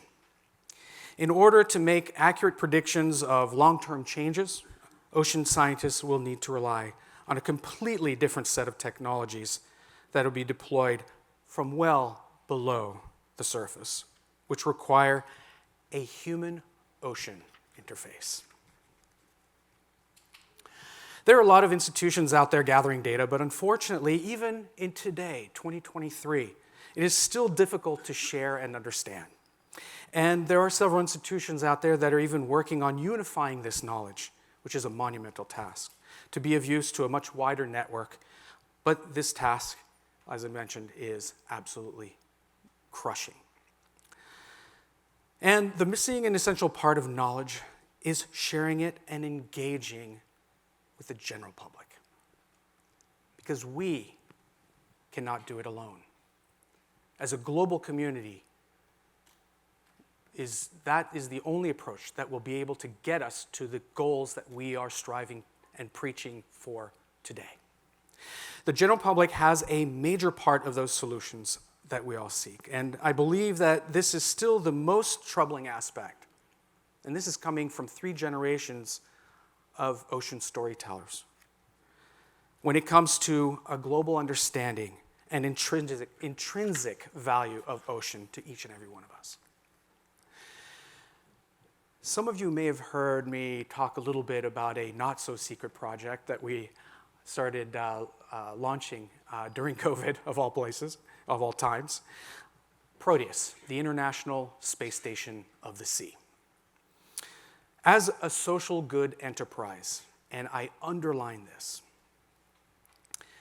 the Ocean Learning Center, which is my nonprofit, is the largest stakeholder, and for good reason. It is the soul, if you will, or the guiding light. But the collaboration to disrupt science is important, and the significant impact on research funding and creating opportunities for innovation are fundamental before we start doing things like strip mining. Imagine the state of art and research and communications and on a platform on the final frontier, to be able to cater to scientists and researchers, a training ground for astronauts and aquanauts alike, a platform welcoming academia, educators, scientists, a Hollywood quality creative platform to reach out virtually to all those who will never get a chance to see the ocean firsthand, and one that caters to advanced engineering and robotics. This permanent presence underwater will give the ability to leverage the human technological interface in a field 24/7 that will allow us to extend bottom times and hence research and discovery opportunities by over 10 times and enable us to have continuous study of subjects mid and long term and highlight the need to go longer, deeper, and further. In the same ways that innovation and collaborations have opened up the doors of space exploration, Proteus will be the first international space station of the ocean and will help spur on marine exploration, drive discovery and global engagement, and has the general public in mind. We are pushing further the intersection between outer space and ocean exploration. As Ray had mentioned, there's over 1,000 times more invested in space exploration than ocean exploration. But if we're to look at investment in our future, and no bestigement to space, so I love space actually. Give me a ticket if there's a round trip to Mars. I say round trip to Mars. But the R&D opportunities are there for collaboration. And I really truly believe that the only way we can get there is through an intersection between governance, sustainable science, and public empowerment and education, which should be the focus. I will leave you with this. You see, my friends, as you will hear throughout the day, the ocean does have some good stories to tell. There is reason to have hope. But it is imperative for us to push hard so that we can accelerate that research and exponentially increase the oceanic knowledge that we can better take care of and protect our fragile life support system.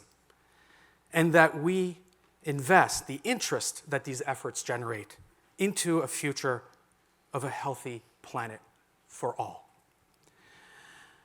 This was a historic quote that my grandfather had taught me when I was 8 years old.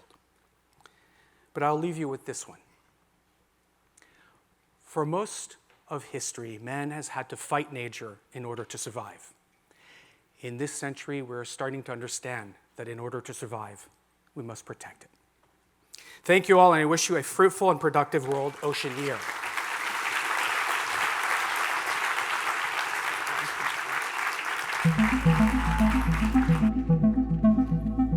Thank you very much, Fabien, for that inspiring vision of an international space station underneath the waves.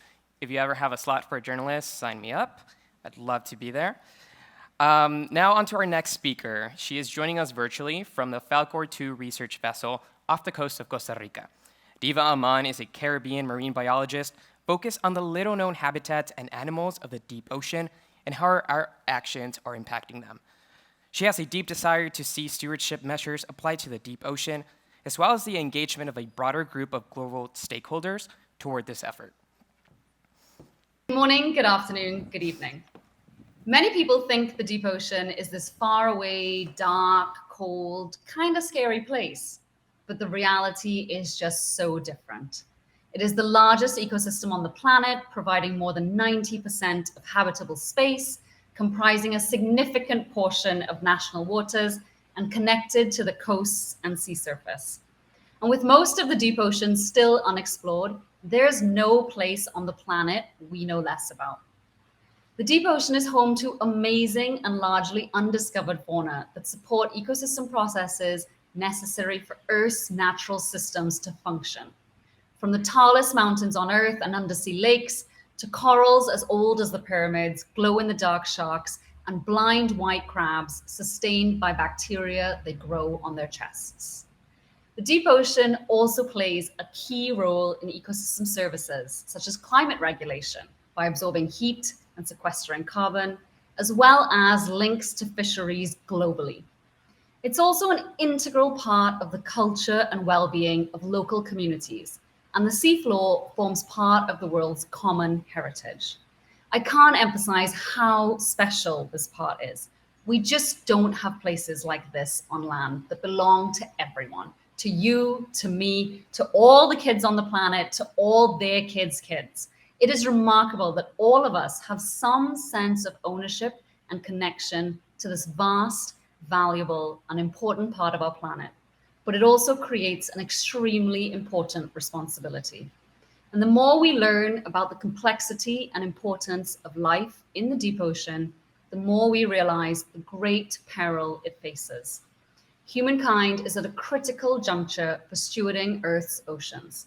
Decisions we make in the next 5 to 10 years will shape our future. There's a lot to gain, but also much to lose. Often when exploring the deep ocean, we find not only new species, but plastic bottles too. And it's not just pollution and climate change. Our exploitation of the deep ocean is increasing, with new threats looming on the horizon. There are also critical unresolved equity issues relating to how decisions are made, by whom and on what criteria, as well as who benefits and who carries the burdens. If we continue to proceed without fully realizing what underwater world we are stepping into, we could lose parts of our planet before we truly know, understand, and value them. There is much work to be done, but there is also a lot to be hopeful about. Tides are changing. Today, I'm celebrating World Oceans Day from the Schmidt Ocean Institute ship, the Falcor 2 of Costa Rica, where we are shining a light on poorly known deep sea ecosystems that could be as iconic and important as the Okavango Delta, the Himalayas, or the Grand Canyon. And this baseline research, including at a seamount where hundreds of female octopuses with eggs have been seen, will be essential for informing future ocean protection and stewardship. And what is even more remarkable about this expedition is that it is led by and largely composed of women and Costa Rican researchers. The ocean is truly global, so all of humankind, not just an elite few, should know enough to inform the decisions we take. By uplifting and empowering brilliant and diverse people, we can answer critical questions. We can co-create ocean action that considers all. We can have real-world impact, and we can move beyond the status quo. And for the younger people watching, wherever you are in the world, we need your minds, hearts, and talents filling ships like the Falcor 2 if we stand any hope of really understanding all that awaits discovery in the deep ocean and keeping it around forever. It's been such an honor to be here with you today. Huge thanks and congrats to the UN and Oceanic Global for putting together yet another amazing World Oceans Day and inviting me to share. If you get a chance in the coming weeks, please do explore the deep ocean with us via the English and Spanish live stream on Schmidt Ocean Institute's website, YouTube, and social media. Many thanks.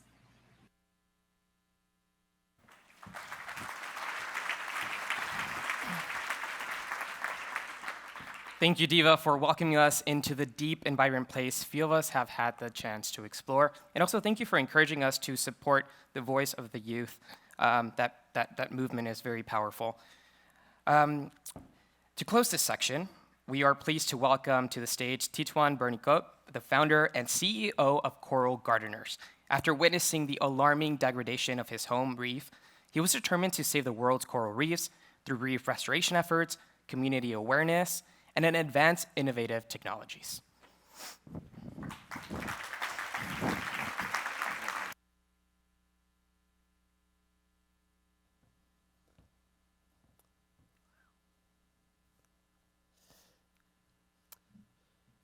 Yaorana, hello everyone.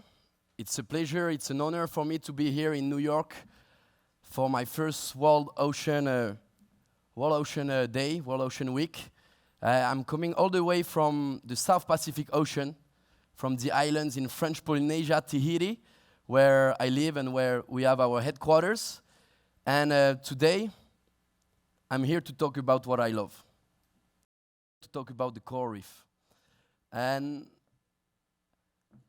I think we all know about what is going on. We heard from our previous speakers, ocean friends, what's going on with the coral reef today.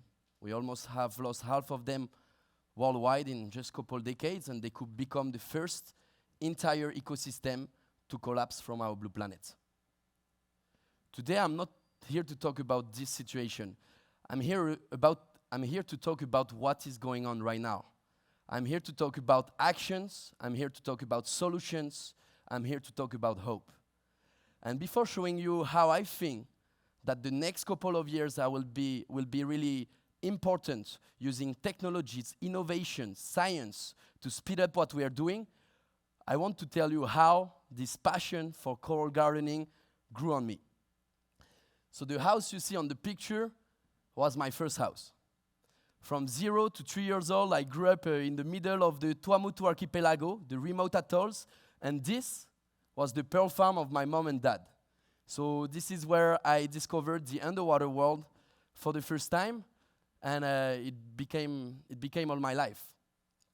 At the age of 16, I went surfing with my little brother Ioane and couple island friends. We arrived at the surf break, and for the first time in our life, we saw this. This is the afternoon when I was 16 years old that I realized that the most beautiful and the most important thing in my life is just disappearing. And that around me, nobody was doing anything. And 3 weeks after, one of my dreams came true, and I was introduced to the fabulous world of coral reef restoration and coral gardening.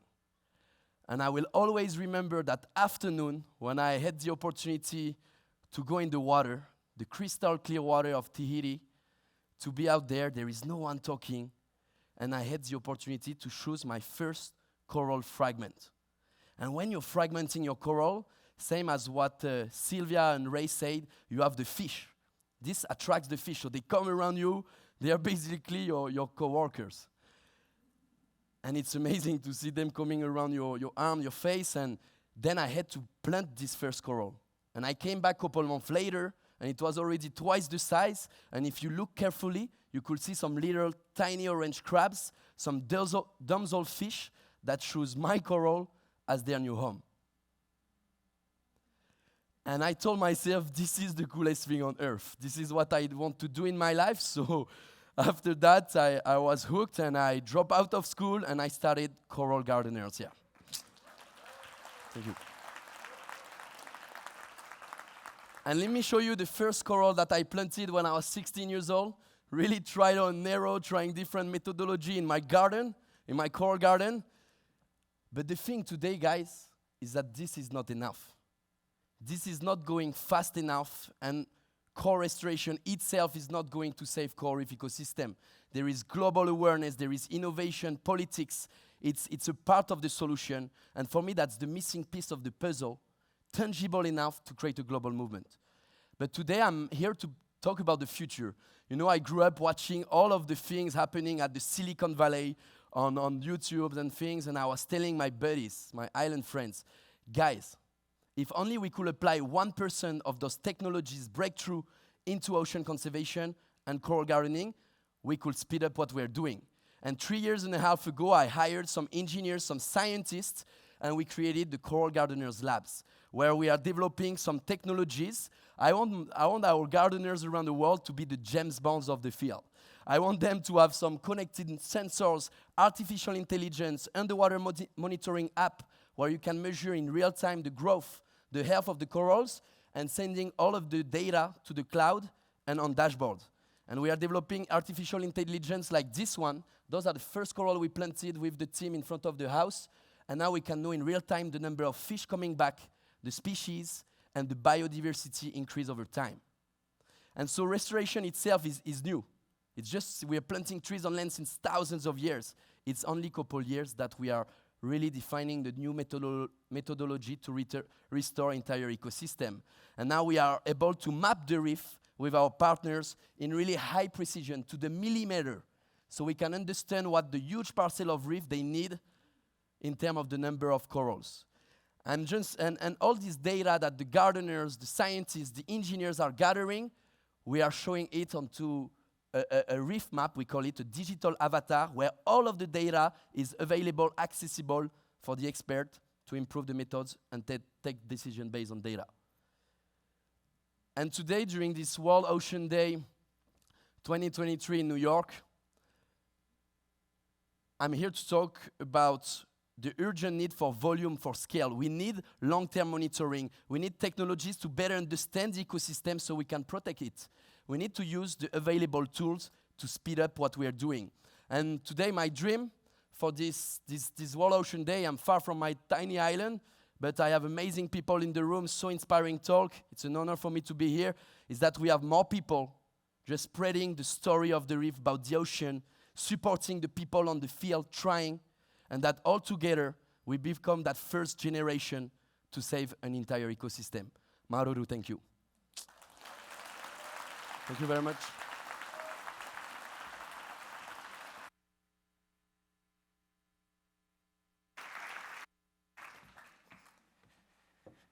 Thank you so much, Titouan. I think it's amazing to highlight the positive and good features of AI and technology, especially right now, you know, the conversation around AI being scary with deepfakes and all. This is what we should be using it for. Now this concludes our first segment. But I just want to say that all these spotlights have highlighted, you know, what it takes for us to really get to know the ocean and take care of it. And it's all very solution-based, right? But before we go to our next segment, I just want to introduce a message from Jean-Marc Pontroué, and he is the Chief Executive Officer of Officine Panerai, and Francesca Santoro, Senior Program Officer at the Intergovernmental Oceanographic Commission of UNESCO. This message showcases the important collaboration to advance ocean literacy for everyone. We're very grateful for Panerai for its generous support of this event. Thank you, and a great appreciation to the United Nations and Oceanic Global for allowing me to join this celebration of the ocean.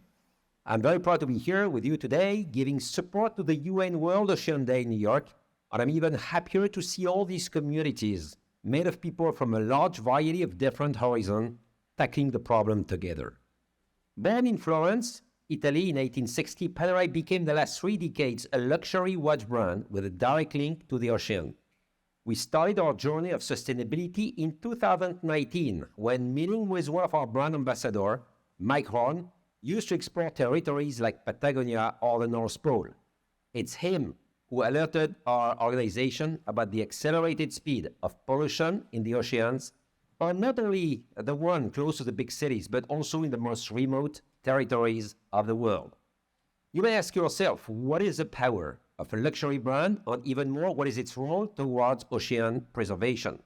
We see it as follows for 3 reasons. Number 1, the power to develop new concepts which take into account from the very beginning the protection of the environment in terms of packaging, products, new industrial processes, or new approach of our retail concepts. Number 2, the power to contribute to embark others in this approach, agencies, suppliers, other industrial partners, all the ones which participate to our business model. Finally, the power to highlight this cause amongst a larger and more diverse community. To amplify our own focus on the ocean, we at Panerai decided to go a step further by supporting UNESCO with its Ocean Literacy Project, a worldwide education campaign aimed at involving as many people as possible towards the importance of the oceans and its direct influence on us. The project is proposing a journey connecting the largest potential group of volunteers, such as the 3,000 students in 100 universities worldwide we have spoken to the last 12 months. Our ambition through the project includes a series of lectures aimed at explaining how we have integrated the protection of the environment in our daily business. How we can, for example, get on board as many people as possible during one of these 20 plastic collection days, where we collected last year more than 3 tons of waste. Through a partnership with UNESCO's Ocean Literacy Project, we are supporting either in terms of finance, manpower, and initiatives to promote our global understanding of the ocean with the hope that we can collectively take better and more informed actions to protect it. We are at Panerai going to take advantage of this June 8 to make it the day during which we will get as many of our 800 people, our entire team in the world, to clean the streets, lakes, and oceans where we specifically operate our business, on target that very day 10 tons of plastic collected. I would like to leave now the word to our dear friend Francesca Santoro, Senior Program Officer at UNESCO, to share some words about this very impactful and global project. Thank you, Jean-Marc, and thank you all. It is really a great pleasure to talk to you on the occasion of the UN World Oceans Day. The theme of this year is Planet Ocean Tides Are Changing, and indeed tides are changing when it comes to ocean action. As you know, we are in the UN Decade of Ocean Science for Sustainable Development, 10 years to reverse the decline in ocean health, but also to help us promoting ocean actions towards ocean sustainability. Together with Panerai, we were able to set up and create an entire program on ocean literacy called Ocean Literacy with All, because we actually want to involve everybody in this endeavor. And when I say everybody, I mean teachers, students, journalists, artists. Everybody should come on board to enhance our understanding of the ocean, but also because understanding better the ocean means protecting better. Together with Panerai, we were able to train thousands of stakeholders, to train thousands of students, but also to set up a program on citizen science to monitor environmental DNA on the Panerai toll ship called Eileen. And also, Panerai is a good example of how the private sector can come on board and help us, the scientific community, to drive ocean action. So I really hope we will continue to work with Panerai to set the example for other private sector representatives. And now I give back the floor to Jean-Marc to unveil the new partnership that we are going to develop as start as September. Thank you and happy World Oceans Day. At a further step, next September, we're going to launch the next generation Ocean Academy with UNESCO, an open call for students to incubate their ocean-related business projects, supporting the translation of knowledge into innovation and action that puts the ocean first. Why is the role of the luxury industry so important in reconsidering our relationship with the oceans? Because it can inspire the young generations who drive our future and encourage the shift in prioritization that we need to coordinate as efficiently as possible. Every time I have the chance to give a lecture in universities, I never forget that these students are the leaders of the future, the ones who will have an active role in the protection of the environment. Thank you again, and I wish you a very successful World Ocean Day.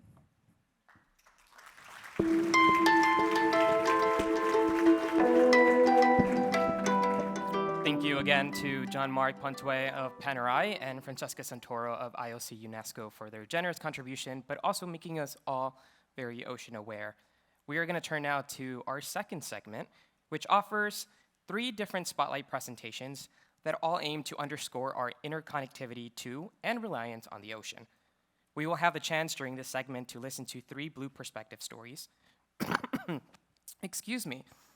Definitely, I've been impacted by our unfortunate condition, so I hope you all are taking care of yourselves and your families. Where was I? We're going to listen to 3 different perspective stories from Musa Weli, Mohammed Arju, and Mapume Thembeni, I apologize, who will share how the ocean affects their lives and works. Let me first introduce Musa Weli, a young underwater archaeologist at the Sheikh Anta Diop University in Dakar, Senegal, and a program coordinator on underwater cultural heritage for the Regional Office for West Africa Sahel of UNESCO.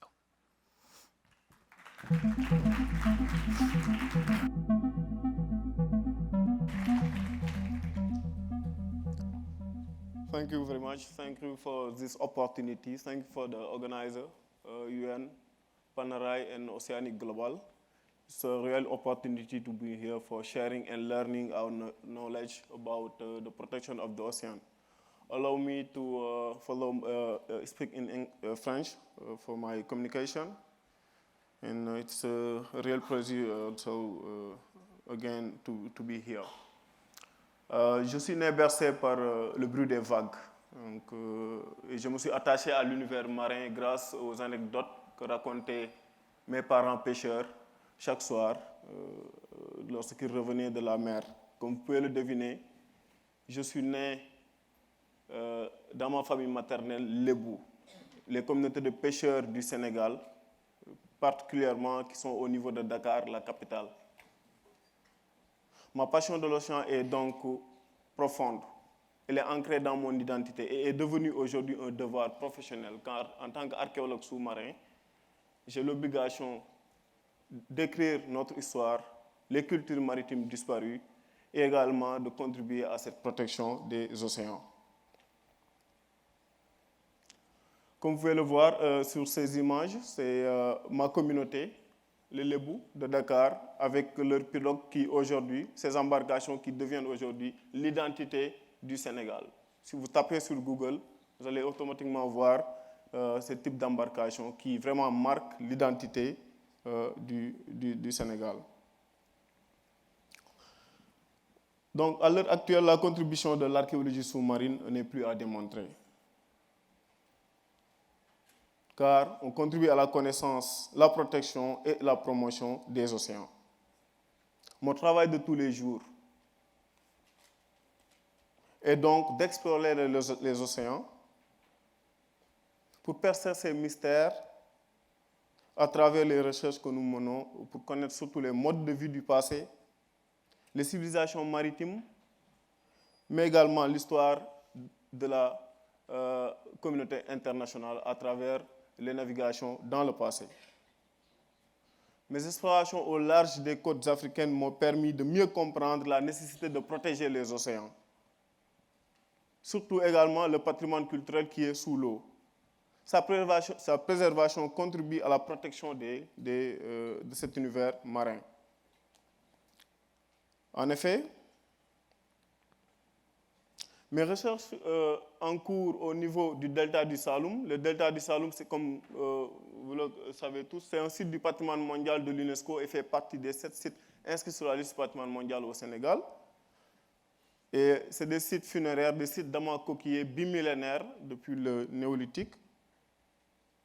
Ces recherches m'ont permis de comprendre la nécessité de mieux comprendre les effets du changement climatique sur la préservation des océans.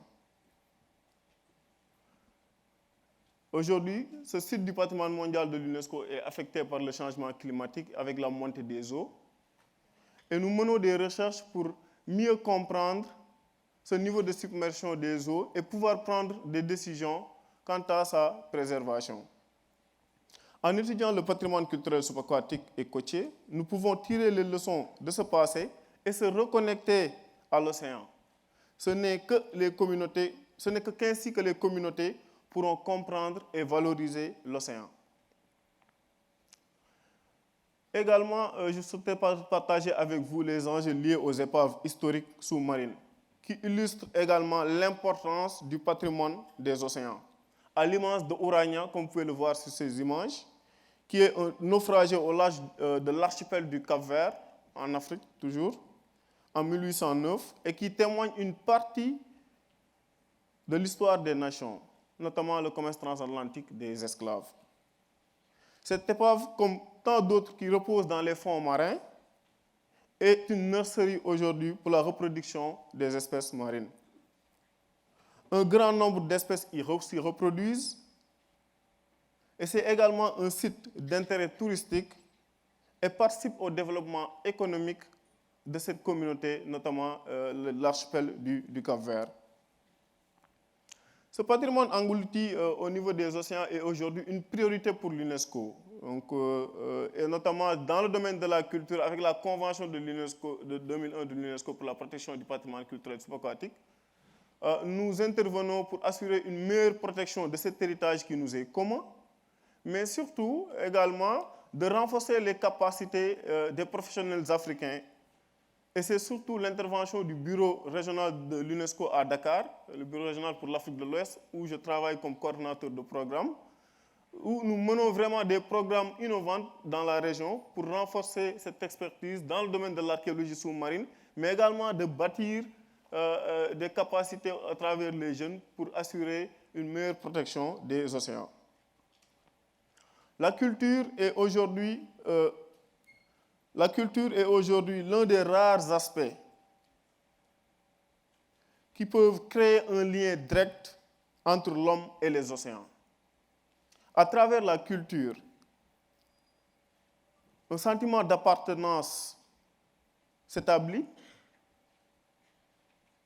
des liens intrinsèques ainsi que d'engagement se forment aujourd'hui entre l'homme et son environnement marin. Comme le disait le célèbre penseur français, Salomon Remark, la mer est le plus grand musée du monde. C'est donc un devoir pour nous tous ici présents de s'engager davantage pour la protection des océans. Ainsi, je souhaiterais terminer mon message en demandant à la communauté internationale ici présente de se mobiliser davantage à nos côtés pour la protection de ce patrimoine culturel qui est sous l'eau. Et surtout, d'appuyer nos initiatives pour renforcer davantage les capacités au niveau du continent africain, dans ce domaine notamment de l'archéologie sous-marine et des sciences océaniques de façon globale. Je vous remercie tous. Thank you very much. Jërëjëf in my native language. Thank you.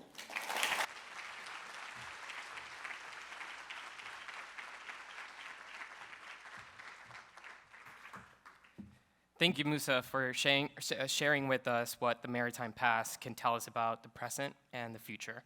And to continue illustrating the interconnectivity between the ocean and those that depend on it, virtually joining us, we have Mohamed Arju. He is a community organizer and a communicator based in South Asia. Born and raised on Bay of Bengal Island, he now works as communications coordinator for the ICCA Consortium Association, which liaises with national and local organizations worldwide to secure recognition and support for the indigenous peoples and local communities' territories of life. Hello, everyone. Good morning from here. And thank you for this opportunity to speak today. Our common heritage, the ocean, has always been cared for by our coastal and island communities. These communities can continue to play their role as custodians and guardians of the environmental commons if their voices are heard and their rights are respected. Unfortunately, in many parts of the world, the legacy of colonialism and unsustainable extraction of resources, which has contributed to present-day climate and ecological crisis, it still affects how we interact and care for the ocean. There are, however, promising signs that approaches to ocean governance are changing. Many coastal and island communities are reviving traditional knowledge, governance, and management systems to take care of the ocean spaces in their territories. Indigenous people and local communities in many countries refer to these conserved areas as territories of life. These territories of life are diverse as the peoples and communities who shape and sustain them through their unique cultures, governance systems, and practices. The policymakers have to recognize the positive contributions that these indigenous and local governance systems can make. The states have a responsibility to create an environment where these communities can determine their conservation priorities. If that happens on the national level, these communities can achieve remarkable successes in protecting oceanic habitats, promoting bicultural diversity, and preserving their own cultures and livelihoods. I am lucky to work with communities worldwide who are putting the ocean first. Working with communities to tell their stories of their accomplishments gives me immense joy. Let me share a few examples with you. In the Atlantic region of West Africa, in Senegal, communities of fishers in the lower Casamance River basin almost 2 decades ago, the leader of the fishers, Salatu Sambu, now also my colleague in the ICCA consortium, felt the need to revive his community's territories of life. Salatu led the process. The local fishers of the Ola people in the region mobilized themselves and brought together nearly 12,000 people to form an association called Kawawana. Kawawana in local language means our heritage to be preserved together. They established their own territory of life to sustain their livelihoods and all diversity of life. With governance and management systems based on traditions, now the territory is thriving with aquatic diversity of life. This was also possible partly because the communities successfully pursued the Senegal government to officially recognize their territory in 2010. The success of Kawana also inspired and helped other communities in Senegal to declare their territories of life. For another example that gives me joy, in Latin America, in Chile, in the southern Aysén region, the indigenous Mapuche Huilliche people took the initiative to work together with the local artisanal fishing communities to together govern and take care of coastal and marine territories of life. This is significant progress for the ocean in Latin America and in terms of collaboration across communities. To borrow the words from the community organization, the Asociación de Comunidades Territorio Huilliche Chono, this comes at a critical juncture in which the archipelagic marine ecosystem in that region and the people are threatened by unsustainable aquaculture, industrial overfishing, poverty, and inequity. This initiative by indigenous peoples has been possible partly because there is existing policy support where initiatives by indigenous communities in Chile can be legally recognized. Indigenous peoples in the country successfully secured a national law in 2008 that can classify an area as a coastal and marine area of indigenous people. So now these communities can rely on the fact that their self-mobilization and efforts to sustain and defend the ocean can achieve legal recognition and protection. I'd like to highlight that in all these examples of successes, communities are thriving because they advocate for positive change in legal, policy, and institutional frameworks in their countries, both at the local and national level, which are adopted and implemented by their governments.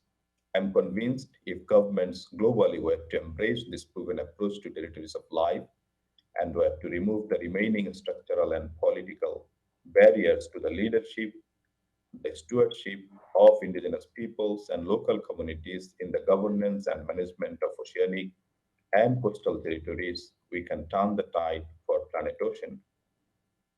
I could tell you many more success stories of indigenous people and local communities who govern, manage, and conserve their territories of life. Let me close, however, by saying that these communities deserve our support and support of their governments at the local, national, and international levels. To ensure effective, equitable, and sustainable approaches to coastal and marine conservation, we must put people of the ocean, our communities, who are the custodians and guardians of the ocean, first. Thank you.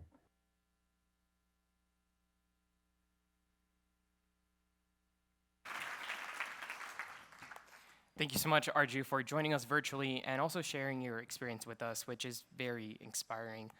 Now, our next performance will close out this segment, and we are very fortunate to witness a very special, unique performance here on stage by Mampuye Mumtambeni.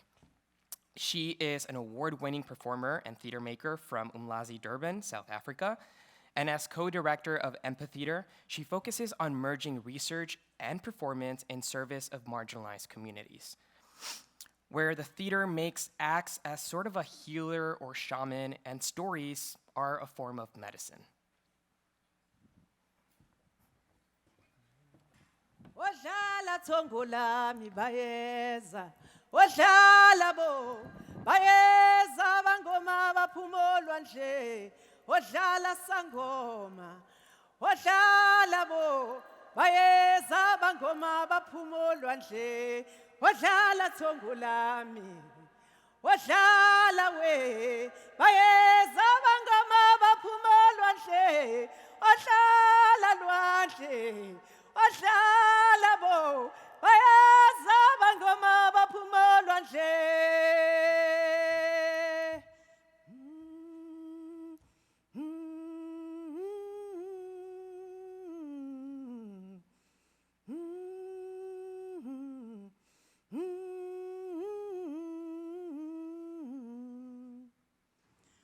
I remember the first time the sea spoke to me. The more I followed the voice, the more the currents began to tug and pull at my legs until my feet could no longer feel the sand. And just as this was happening to me, just as I was about to fall into a deep sea dream, I felt the bony grip of Ukoko pulling me back to the surface. Yay! Mzukulu! Gogo yelled, "What were you doing in there? Remember what I have told you. Our ancestors are living down there. Sometimes their voices are so strong that you won't even realize you're swimming out past the wave to reach them. What will happen to me there, Gogo? They will take you under, and they might choose to keep you. When you go down there, you will find very old dark women who live there. Ogoga badala. Uphehluka hamba lapha mzukulu. When you first arrive, they are waiting to receive you. They will know exactly whose child you belong to. When I first was called, I was met by my great-great-grandmother who was waiting for me with her mouth wide open. "Go in, child," said the voice of my mother. "Don't be frightened." When I walked in, it was like walking through big doors of a house, just like that story from the Bible where Jonah is swallowed by a fish. The only difference is that when you go inside, you embrace great powers, ubanamandla makhulu, and your mind goes to another level.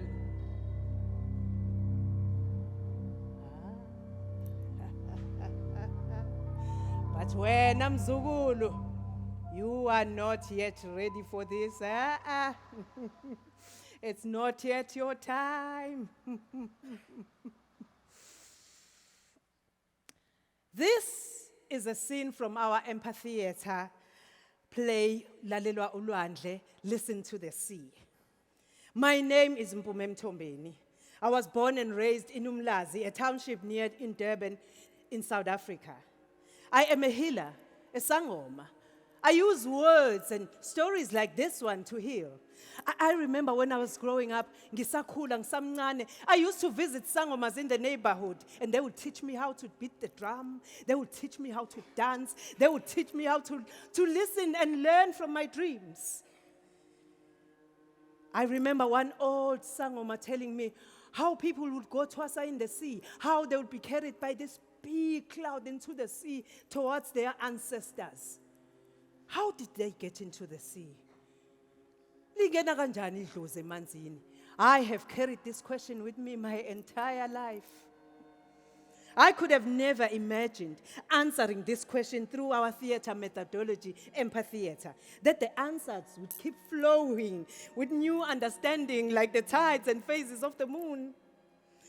Over the last decade, our public storytelling has created amphitheaters of empathy, extra-legal tribunals where we can bring out different ways of knowing, being, and doing together, and make new decisions, create new laws and policies in different contexts. Our play, Ulalela Ulwandle, has been co-created with traditional healers, small-scale fishers, scientists, children, lawyers, policymakers, educators, and others. It has toured up and down our coastline, performed at international policy events like the COP27 and the headquarters of FAO, and now the UN here. This play and our short films have been used as evidence in court cases against big oil companies and ministries of minerals and energy who are selling our ocean without our consent, without thinking of our ancestors. These stories were included as evidence of intangible heritage of our fellow indigenous fishers and coastal peoples. And last year, we won 3 court cases in a row.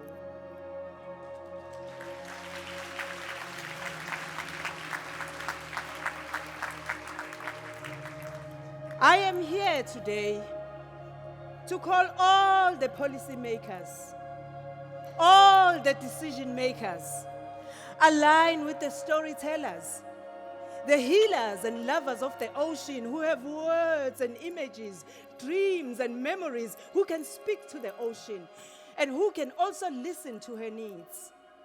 Our stories are the sacred medicine, umuti, that ocean decision-making needs. Storytelling and story listening dissolves the barriers and disconnections between disciplines and departments. It sculpts new evidences, new ways of making meaning with the ocean. Listen to us. We know the sea. Nivume, vumela nitongolika ba. Nivume, vumela nitongolika ba. Nivume, vumela nitongolika ba. Nivume, vumela nitongolika ba. Nivume, vumela nitongolika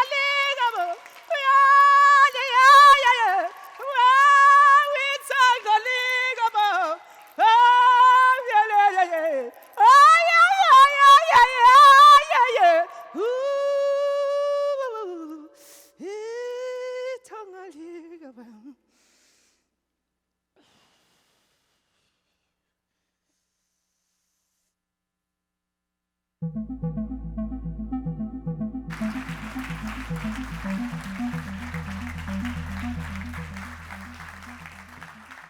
I mean, let's keep giving it up to Mpume for that extremely captivating, healing performance.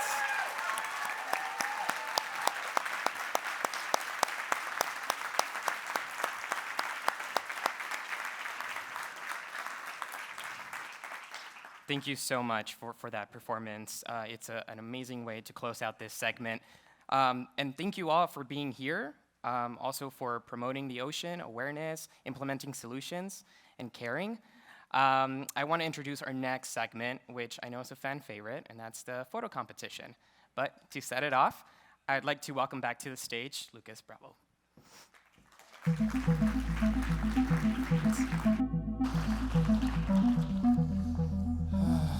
Thank you very much, Alejandro. I'm happy to be back on stage to introduce the next segment, the photo competition for World Oceans Day, which is celebrating its milestone 10th anniversary this year. During the segment, you will see world-renowned photographers presenting this year's incredible winning images and hopefully experience the power of photography and art, to remind us that of our inherent connection to the ocean, a connection that facts and statistics cannot fully communicate alone. Tuning in virtually to kick us off will be Ellen Kooijharts, freelance underwater and wildlife photographer and curator of the photo competition for World Oceans Day, to share a bit more about the competition and this year's judges. Welcome to the exciting announcement of the winners of the 10th photo competition for United Nations World Oceans Day.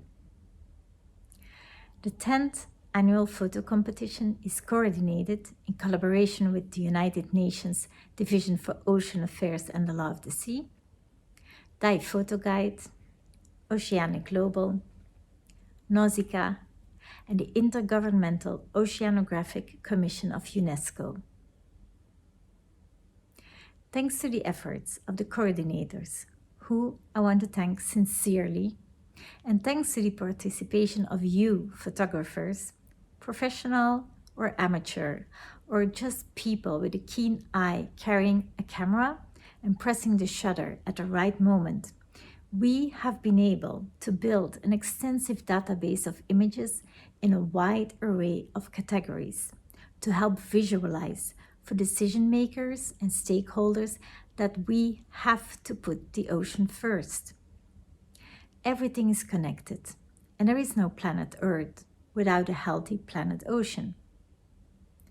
The results of our photo competition have provided images showing the connection between livelihoods, coastal and urban communities, the challenge of human stressors on our water supplies, scientific discoveries and solutions, but also the beauty of all life depending on the seas and all creatures in the oceans.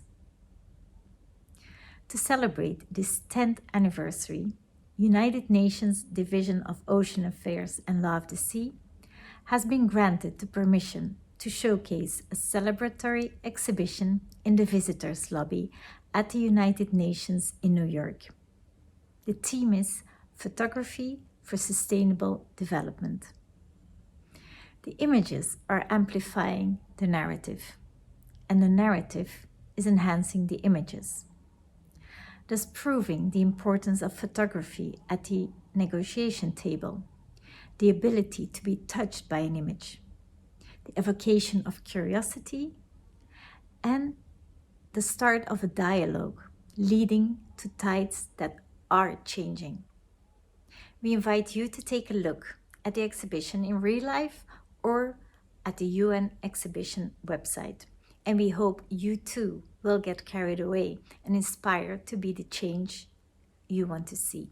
And now, on to the results of the photo competition, announced by Bongso-Seldrup, our hosting partner for the past 10 years with Dive Photo Guide.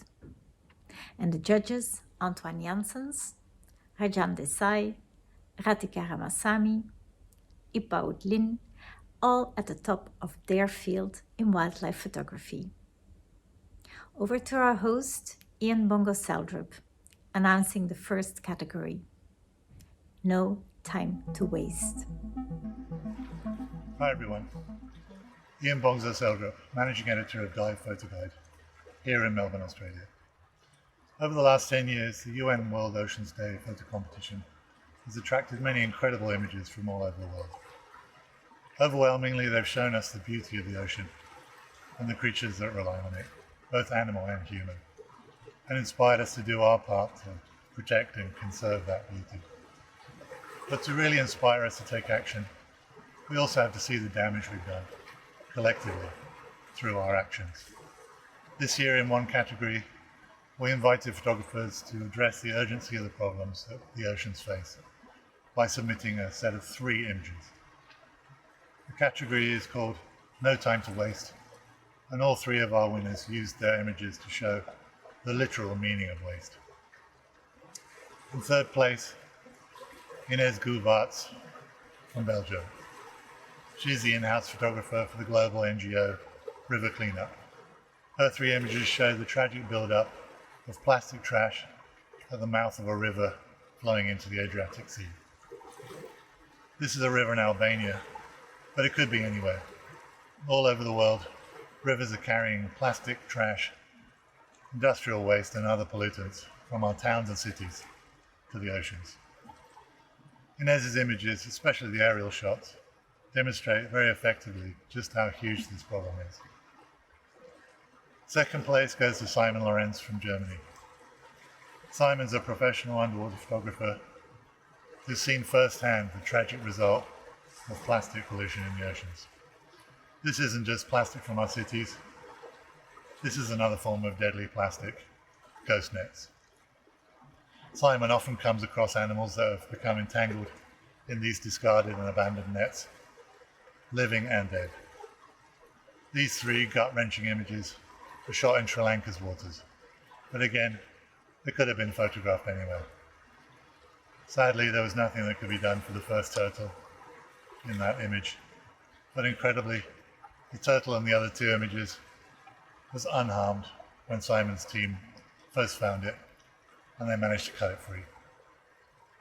Finally, the winner of the No Time to Waste category, Alvaro Herrero from Spain. And for anyone fascinated by the ocean's biggest animals, these three images really are incredibly difficult to look at. A humpback whale whose tail has become entangled in a buoy. It's tragically dying, slowly and painfully. This is a tragic end for a beautiful animal, a special animal, captured by another very skilled photographer. And it really hits home the tragic consequences of waste in our oceans and the urgent need to find solutions. Congratulations to all three winners for showing us these hard-hitting, thought-provoking images. Now here's competition judge Antoine Janssens unveiling the winners of Putting the Oceans First. Hi everyone, my name is António Janssens. I'm a videographer and photographer, and it's a huge honor to be part of the World Ocean Day photo competition this year. I'm here today to announce the winners of one of the categories, and this one is called Putting the Oceans First. Alright, let's start with the third place. The name of this photographer is Edouard Eugenio Parra. He's from Colombia. His shot is called Eyes on the Future. On this photo we can see a biologist who's make sure that this baby sharks has a normal activity to be fully released in the wild. And we have to know that this species of hammerhead sharks is critically endangered, so it's beautiful to see people just trying to save them and to avoid a complete extinction of the species. Now the second place, and this shot is also made by Edouard Eugenio Parra, congratulations for that. It's called Full Hands, and on this photo we can see volunteers helping to oxygenate baby sharks before to release them, we would say, in the wild. And now time for the first place. Congratulations to Tom Schlesinger from Israel. His shot is called Checking Out a Coral Nursery. As you can see, I really love this shot because we can see this turtle inside of a nursery, so inside a place made by human. But it's incredible to see how life is taking over this place in a completely natural way. And now there is a full ecosystem living inside of this nursery, and it's beautiful to see people putting energy to restore and to protect the ocean. I will now leave you and giving my place to another judge, Rajan Desai, for the announcing of a new category called The Wonderful World of Tides. Bye-bye. It's my honor to announce the winners in my favorite category, The Wonderful World of Tides, which explores the importance of tides to millions of people and other species around the world that depend on them. So, here we go. Honorable mention goes to Nuria Buford Costa from Spain, who captured a beautiful portrait of a marine iguana resting on the shore during low tide. These marine reptiles found only on the Galapagos Islands survive on the algae exposed during the low tide. And the second honorable mention goes to Palbos Evangelidis from Greece, for the photo titled Catch of the Day, showcasing the traditional stilt fishermen in action in Koggala, Sri Lanka. This photo is an excellent example of our dependence on the ocean, mainly the rise and fall of tides. And in the third place, we have Alex Permiakov from Russia. This photo makes me smile. Congratulations on capturing a beautiful moment of a surfer catching a big wave. In the second place, we have Sina Ritter from Germany. This photo celebrates nature at its best. It's always wonderful to see a newly hatched turtle reach the water successfully, completing a small but essential part of the journey of its survival. While capturing this magical moment, Sina used the golden light of the settings and beautifully creating a lovely photograph. In the first place, we have Chris Cook from USA. Chris used his drone to capture this aerial view of the waves crashing on the beach. The photo captures the energy and the power of the waves as they explode on the beach. Chris showed patience and creativity in capturing the right moment, even if that meant returning to this location multiple times. Congratulations to all the winners and to those who participated in this year's competition. Now it's my honor to introduce my fellow judge Radhika Ramaswamy, one of the most influential wildlife photographers from India. For her, wildlife photography is passion and a powerful medium to connect and conserve nature. Radhika will present the winners of the category Ocean is Life next. Hi, I am Radhika Ramasamy, wildlife photographer from India. I am honored to be a jury member for the 10th Annual UN World Ocean Day Photo Contest. Ocean photography helps us to connect to marine life and enable us to realize that we are blessed to have a large biodiverse system which represents 70% water in the earth. I am privileged to announce the winners of the Ocean is a Life category. The honorable mention goes to Galais Hora from France. The mouth-brooding cardinal fish taken at Selatan, Indonesia. The hatchlings look like illuminated stars. Very well taken. The third place goes to Rachel Moore from USA. Group of sharks taken at Tomato Islands, showcasing the beautiful underworld of sharks family and healthy population rise in the century. So including the diver in the composition gives the scale of depth in the photograph. And the second place goes to Nicholas Manager from Germany, giant humpback pair. So I loved how he captured the decisive intimate moment. It looks as if they are reassuring themselves and ready to take off the world. Like the simple symmetry composition works very well here. And finally, winner of the Ocean is Life category, the mother and son collecting seagrass meadows in Bali, Indonesia. It captures their work in the hand-in moment, and we could see ocean biodiversity plays a big role in the day-to-day livelihood. Wonderfully composed. I like how the photographer placed all subjects in each layer. Hearty congratulations to all the winners and happy World Ocean Day to everyone. The next Miss Ipa Woodland presenting Big and Small Underwater Faces category winners. Thank you.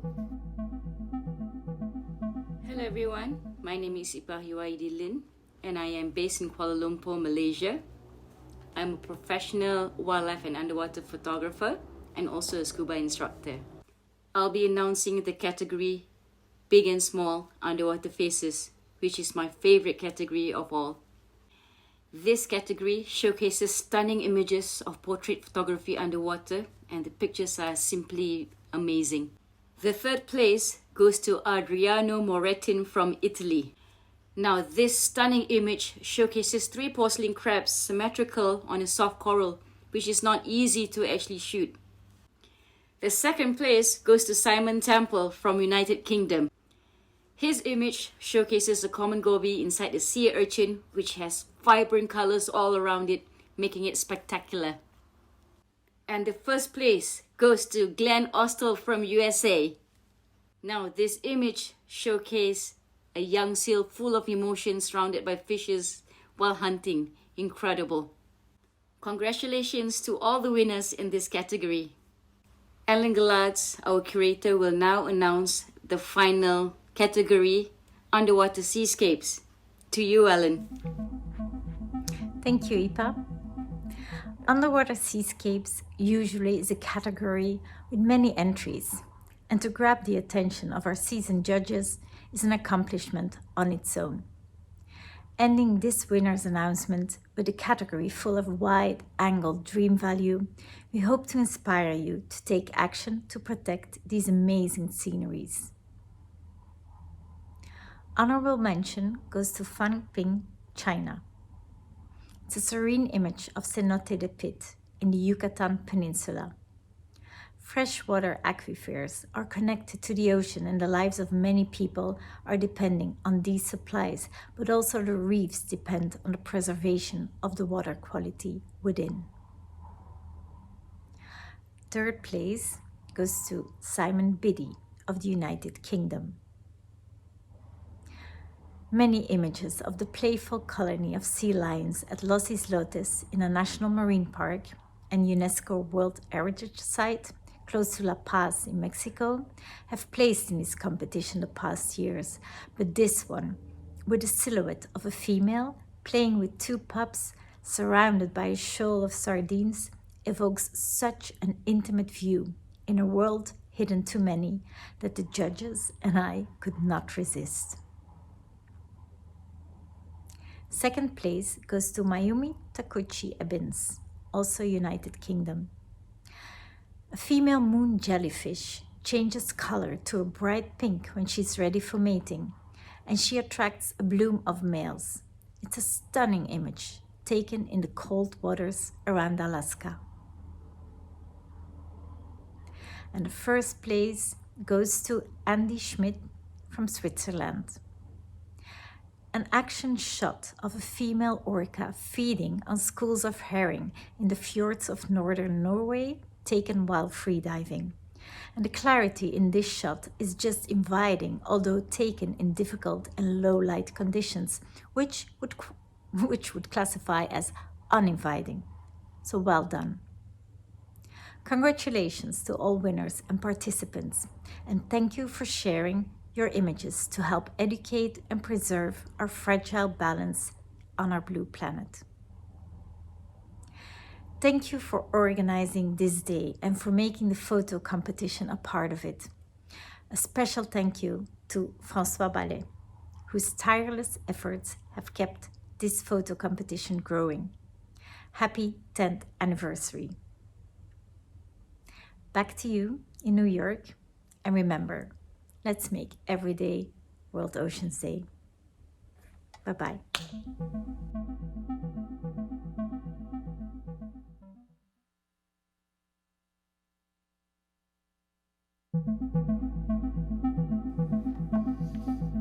Wow, what amazing photos. Thank you, Ellen. And as Ellen just ended that, actually mentioning François, it is really my honor to introduce François Ballet, our partner at Dualis, who is really responsible for organizing World Oceans Day. Thank you. Thank you very much, Leah. And hello, everyone. I hope you've enjoyed this year's program, whether in the room here with us or online. It's a real pleasure for me to be on stage. You know, it's something I don't have the pleasure of doing very often. I think it's because sometimes I don't stick to the script, or I've been told I move around too much. But I guess my colleagues have charged Leah with being the chaperone and keeping me moving, so I'll try. Before I get into trouble, let me go back to the contest. What an amazing set of photos, right? I mean, you have to understand how difficult it is to capture those moments underwater, where everything is moving, where the light conditions are low, where you're concentrating on survival. It's really, really amazing. So I want to really do a big shout out to Ellen, who has done so much to build and grow this photo contest over the last 7 years that she's been working with us. And of course to our partners, Dive Photo Guide, and all the judges and the photographers who are sharing these moments with us. I can't imagine a more wonderful way to end this year's event and also to mark the photo contest's 10-year anniversary. It's incredible to think that beyond these events, like the one we're holding today, marking World Oceans Day, several countries and cities around the world are holding World Oceans Weeks now. The oceans desperately need all this attention, and we really need to start understanding that we do live on a blue planet. Yeah, the time to mobilize is now. As we said earlier and you've heard throughout the day, it's time to put the ocean first. And with that, I wanted to thank all of you for joining us here today and for those that are tuning in online for World Oceans Day.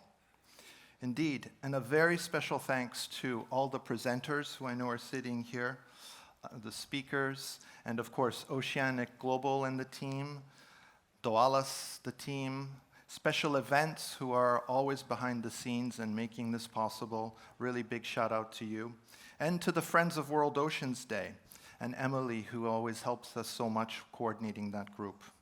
And last but not least, a big thank you, mille grazie to Panerai, and to Discover Earth for making this event possible. So what you didn't see here today is the huge team and community, in addition to everyone that Francois just mentioned, that brought today's programming to life.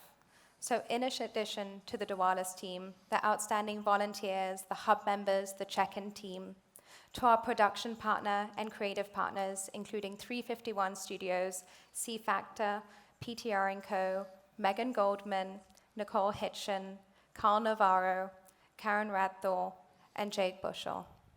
Our music partners, Tony Castells, Stephen Grabowski, Free Time Media, and 32 Music. And to our media partners, OceanX, Discover Earth, Now This, Brute, EcoWatch, Good, and ESG News. Obviously, we like to make this a really big family affair. So with that, we wanted to wish everyone a wonderful World Oceans Day, week, month, and we hope that you leave here empowered to put the ocean first. Happy World Oceans Day! Happy World Oceans Day! Thank you. And we'd love to invite all the speakers to join us